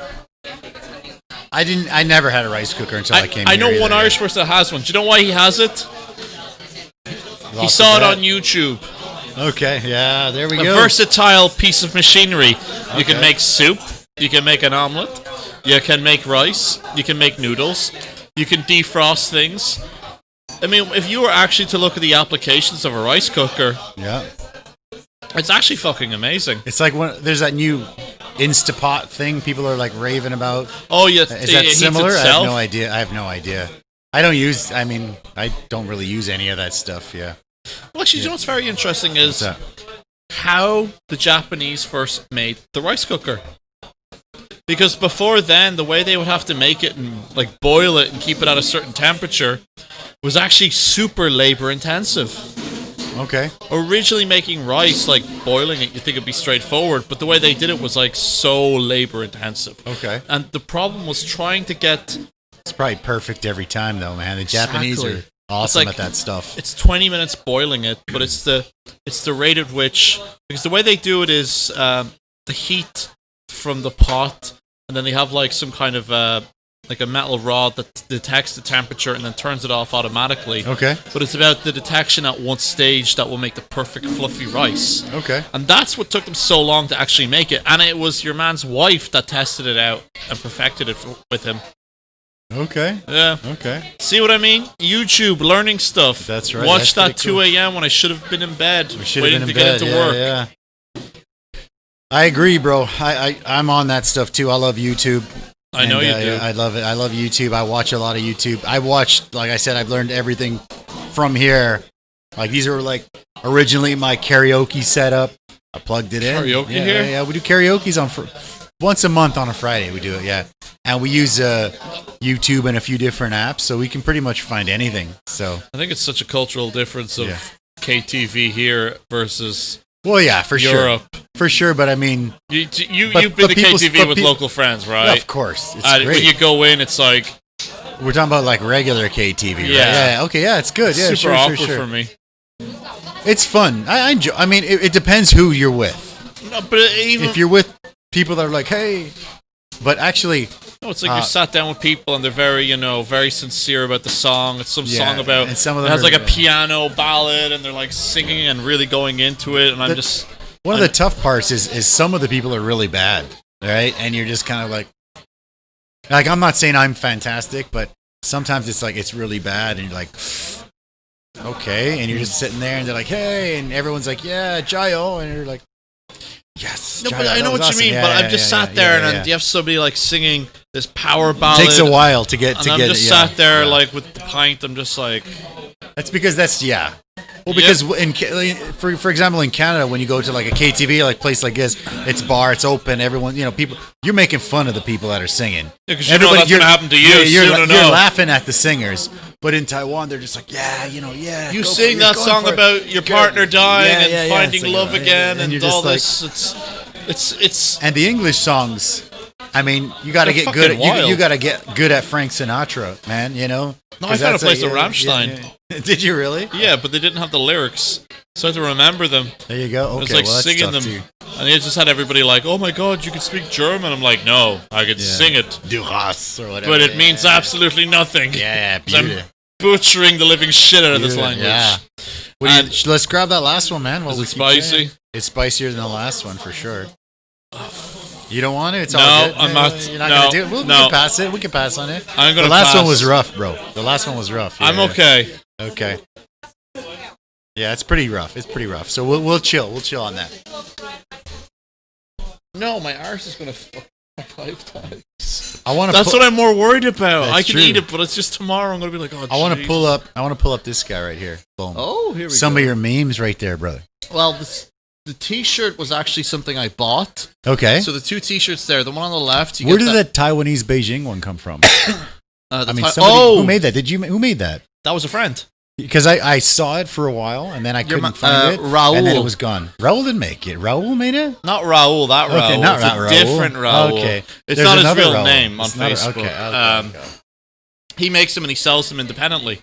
If you want, I'd love to buy one. Sure. I'll post that up again. You can sell them directly to you on. I might have seen it on your page and I missed it and I just didn't buy it. But I like it. Very good. I'm from. I love that. I love that.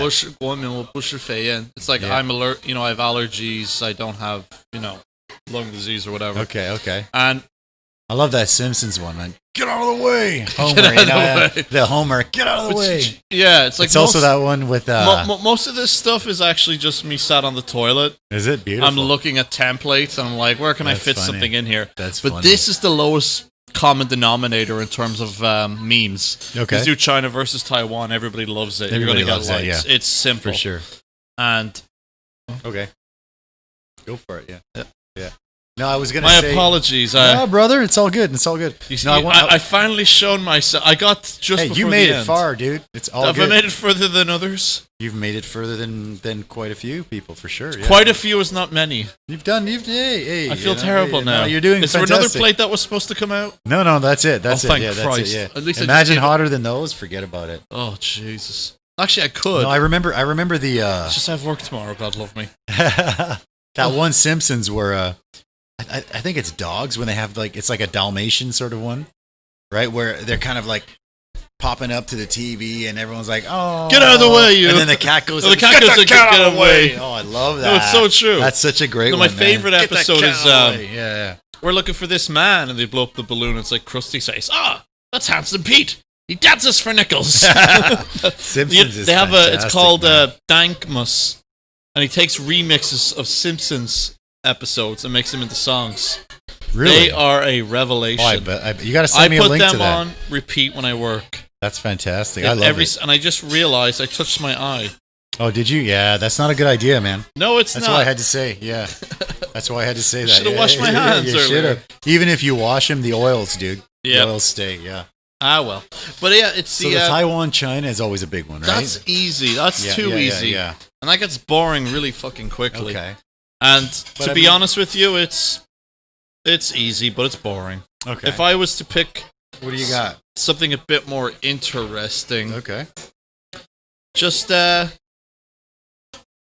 something really nuanced, something that's going on right now. Those are the ones that really kick off very well. I'll pull up another one while we're talking about Jesus. That. Yeah, that's a good one. Yeah, that's a good one, man. On your page, I like that. That's not a meme. That happened. That's fun. I know. That's the craziest. All right, thing. so here's one right here too.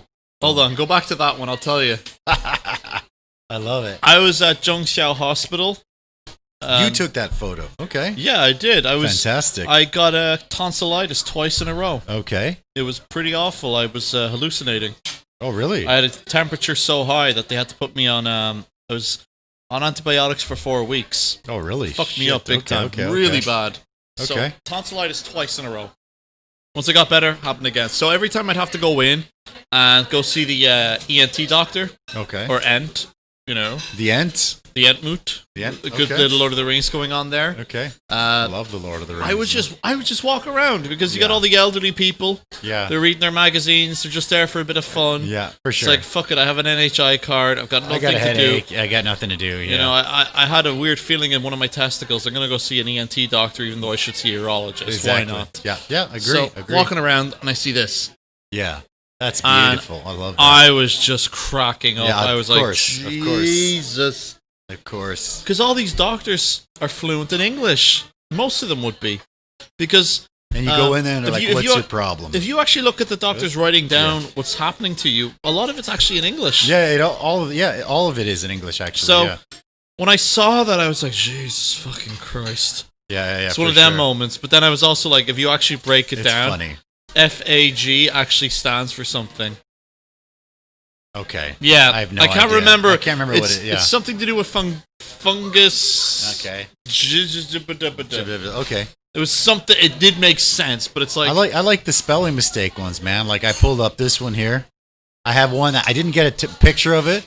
There was a vegetarian restaurant. The duck until exploded. That's €1, so that must be in Ireland. That's a funny one, right? Yeah, that's why I brought that one. That must be from Ireland then, because no one else. The potatoes, right? Here now. There you go. Yeah, well, that's right. Yeah. And fuck the duck until exploded. That's a good one too. Yeah, Chinglish. This is so 2000 stuff, funny. though, man. It's funny. It's funny though. Yeah. It's not funny until you got to figure out what the fuck you're eating. Yeah, well, that's true. But I mean, there used to be a vegetarian restaurant where I lived. I think was it in Danshui? It might have been Danshui. But it had the Chinese up there, and then it said vegetarian, but they spelled it vegetarian, right? And every time we walked by, we would just look at it, and we would just start laughing our heads off because people would be like, "Are you okay, buddy? And are you a vegetarian?" I'm like, "I'm vegetarian, definitely." No, no. It's just like, oh, so good, dude, so good. No, it's you have a few drinks, and you're not going to stop laughing at that. Forget about it. Yeah. It's like Beavis and Butthead. My favorite one was like one of my teachers when I was in Ireland doing Mandarin. She told me her friend, she knew her for years, but then when they went swimming or something, she managed to see a tattoo. Okay. And it said "ji," like "jiro de ji," like chicken. Yeah, jiro ji. Yeah, sure. But she says, "Oh, I got this." She's like, "Do you know what that means?" She says, "Yes, I was born in the year of the rooster." But the word "ji" by itself is kind of, according to her, it's like it's slang for a prostitute. Oh, okay. I didn't know that. So it's like, some people, like in Ireland, if you were like born in the year of the cow, you get "nyo." If you're a monkey, you get like the ho or whatever. Ho. Ho. All right. Hip-hop. All right. Okay. And it's like all these different things. But then you look at these fucking tattoos that people get. Some of them are fucking awful. Yeah, some of the you could see actually it's been done by somebody that has no fucking idea. Doesn't know anything about the characters for sure. Even if the characters are right, do you know how you know it's been done wrong? The stroke orders. The stroke orders, okay. Yeah, the stroke orders are completely wrong. Okay. And I've seen some people and their tattoos look like, Jesus Christ, that looks like what somebody thinks a character looks like. And as much as people can laugh about Chinglish, we got to look at ourselves a bit for sure, of course, yeah. I mean, do you know how I picked my name? Sun Yat-sen's son. Sun Zhongshan. Okay. And his son was called Sun Ke, but then the Ke is a different Ke. Okay. I have no idea. It's the same tone. Okay. So that's what I did. I was like, fuck it, I'll just do something like that. I want a 2-character name. Yeah. So now most people have 3, but I was like, fuck it, I'm going to be different. Be different. Yeah. That's cool. Even though but then the funny thing is that when somebody calls me up, like the telemarketers. Okay. Like, hey, sometimes they'll actually know my name. Yeah, okay. I'm like, do it. And then they just like, I'm like, I can't do phone calls. Yeah. It's tough. Phone calls? You just say, so why we're in, and they're like, oh, well, he's... No, I listen to them and I go, Yeah. And they would be like, Shema? I just keep going on until they fuck off. Yeah. Or my favorite one is that when somebody calls you and, you don't know if they're fucking serious or not. So I just go, ma. Yeah. Like, do you know my name? You ask them, yeah. Yeah, they're like, okay, what?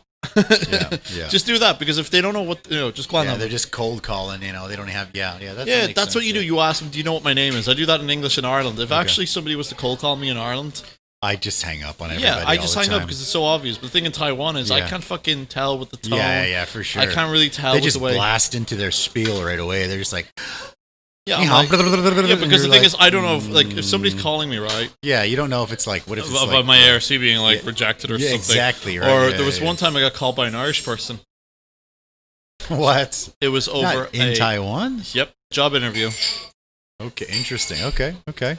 And basically, so I fucking pick up the phone anyway, I go into the stairwell. This is at my old company when I was looking for something new. Okay. And go to the stairwell. I was like, hello, is this Tomas? I'm like, fuck, I'm either in trouble or... Yeah, it's like your mom. Are you in jail? Exactly. I'm like, what the fuck? This is a Taipei number. Yeah. Somebody's calling me up to do an interview or something. Yeah. They have an Irish accent, but before we get to the interview part, somebody's called me up with an Irish accent on a Taipei number. I'm freaking the fuck out. I'm like... Of course, that's like I said to you, rare. you don't know many fucking Irish people here, right? I would say there's 5 that I... Exactly. Less, maybe. You've been here for 18 including years. You. Including me. Yeah, including you. Oh, you got one more? There you go. That's I got in one. the collection. I got one. Yeah. So, you're in the collection now, man. I'm like, okay, what's this in regards to? Who the fuck says that? What's this in regards to? Yeah. But an interview, I'm like, oh, thank fucking Christ. I thought something had happened. Sure. Yeah. It's like every time, during this whole COVID thing, if I get a random phone call, because my parents know when I'm free, right? Yeah. They know the time difference. Okay. If I get a random phone call at nighttime, or during the very early morning. Yeah, I'm like, who died? Yeah, exactly. Who's died? Who's in hospital? It's like my mom. You're in jail? Are you in jail, son? Do you need some money? Is somebody after you? No. It's like, I'm fine. No, it's it's quite cute though. Somebody says that. For sure. Yeah. Yeah. That's my mom. At least somebody cares about us, right? Somebody does. Yeah. That's somebody has to. I mean, your mother will always be your best friend. That's true. Yeah. Well, until you do something wrong, and then she calls you by your real name. That's right. That is right, man. Edgar Enrique Gonzalez Navarro, what are you doing? Shit, I'm in trouble now, man. No, it's what she says, Tomas. Tomas. I'm just like, fuck. No. Yeah. I think there was one time actually, so I'll fuck with her a little bit here. So the story she likes to bring up with people when they first meet her about me is when one Christmas Eve I got a case of Heineken. Okay. I was just playing PlayStation.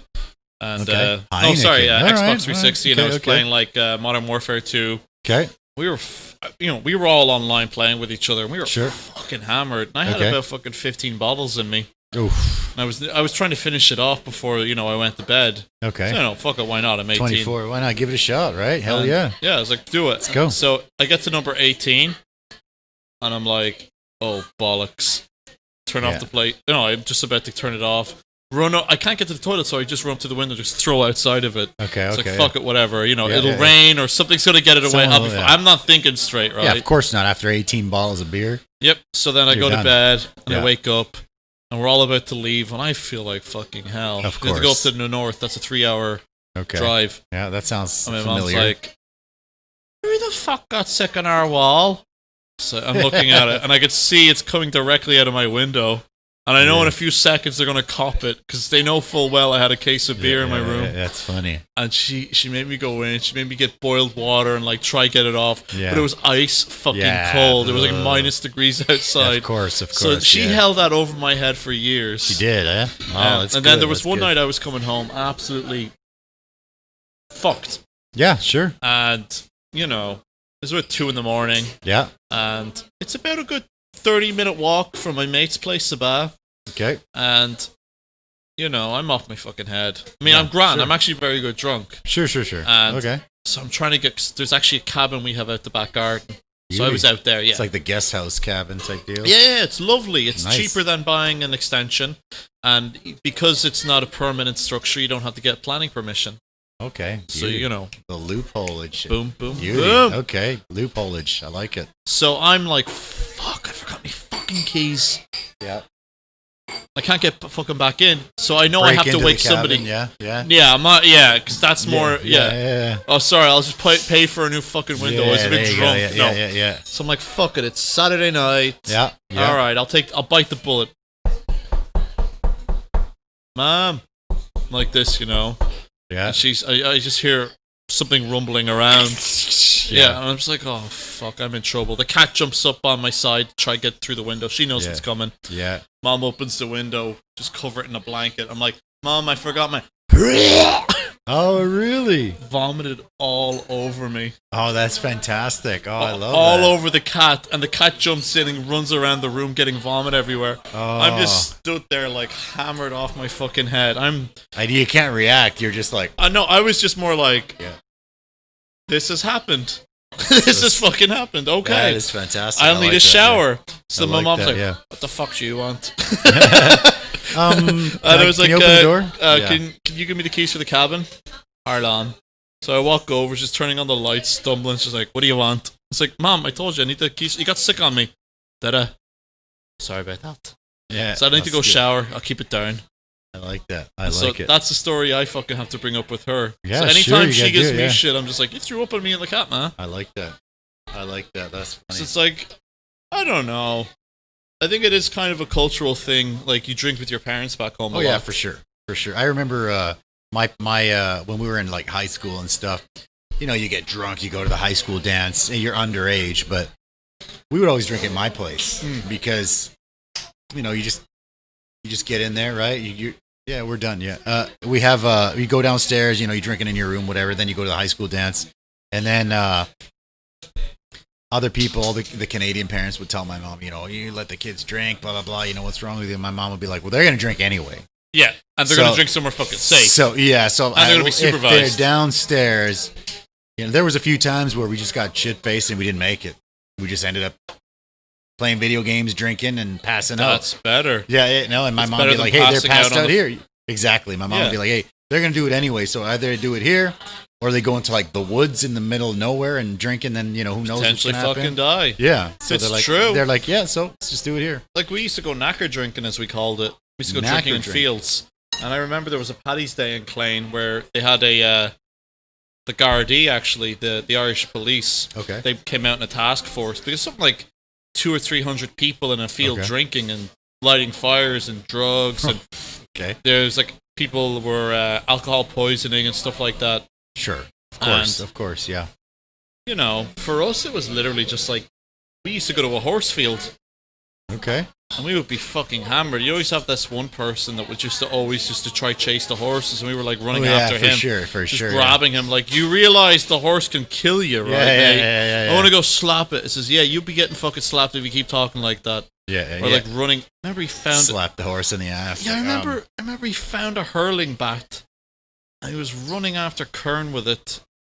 That's crazy. It's just weird fucking shit, man. Like, that was us growing up and drinking. That was the experience. And I think that's time for us, right? Yeah, brother. Do you have anything you want to add before we cut it? That was pretty fun, man. I had a good time. Sneeze, actually. Okay, well. Thank you all for watching the show. Don't forget to subscribe. We'll see you guys next week. Do you have anything you want to go? Thanks for having me, you handsome brute. Thanks for coming, bro. I didn't know you were so close by. We'll catch a beer sometime. We're going to have a long handshake, will we? We will, yeah. Thank you guys for watching the show. We'll catch you next week. Oh, that's the thing you do. And all your photos. Yeah, I don't know why. What is it? I don't know. Come on, give me your finger. All right, yeah, it's a thumb war. Hey, there we go. Yeah. It's like, whoa. I don't know. Where we come from, we're like, woo. Well, you doing some Offspring stuff? I don't know what it is. It's just what we do back home. Yeah. Okay, like, fair enough. sweet. Fair enough. Instead of, we're just like, yeah. What about this? Lianga. We don't do that one. Lianga. I had to tell a few people about that. I love that. I know, especially when it's like, ugh. No, you see that in photographs. People are like this, and someone's like this. I'm just yeah. He's in the know-how. Exactly. Thank you guys for checking it out. We'll see you guys next week. Bye-bye.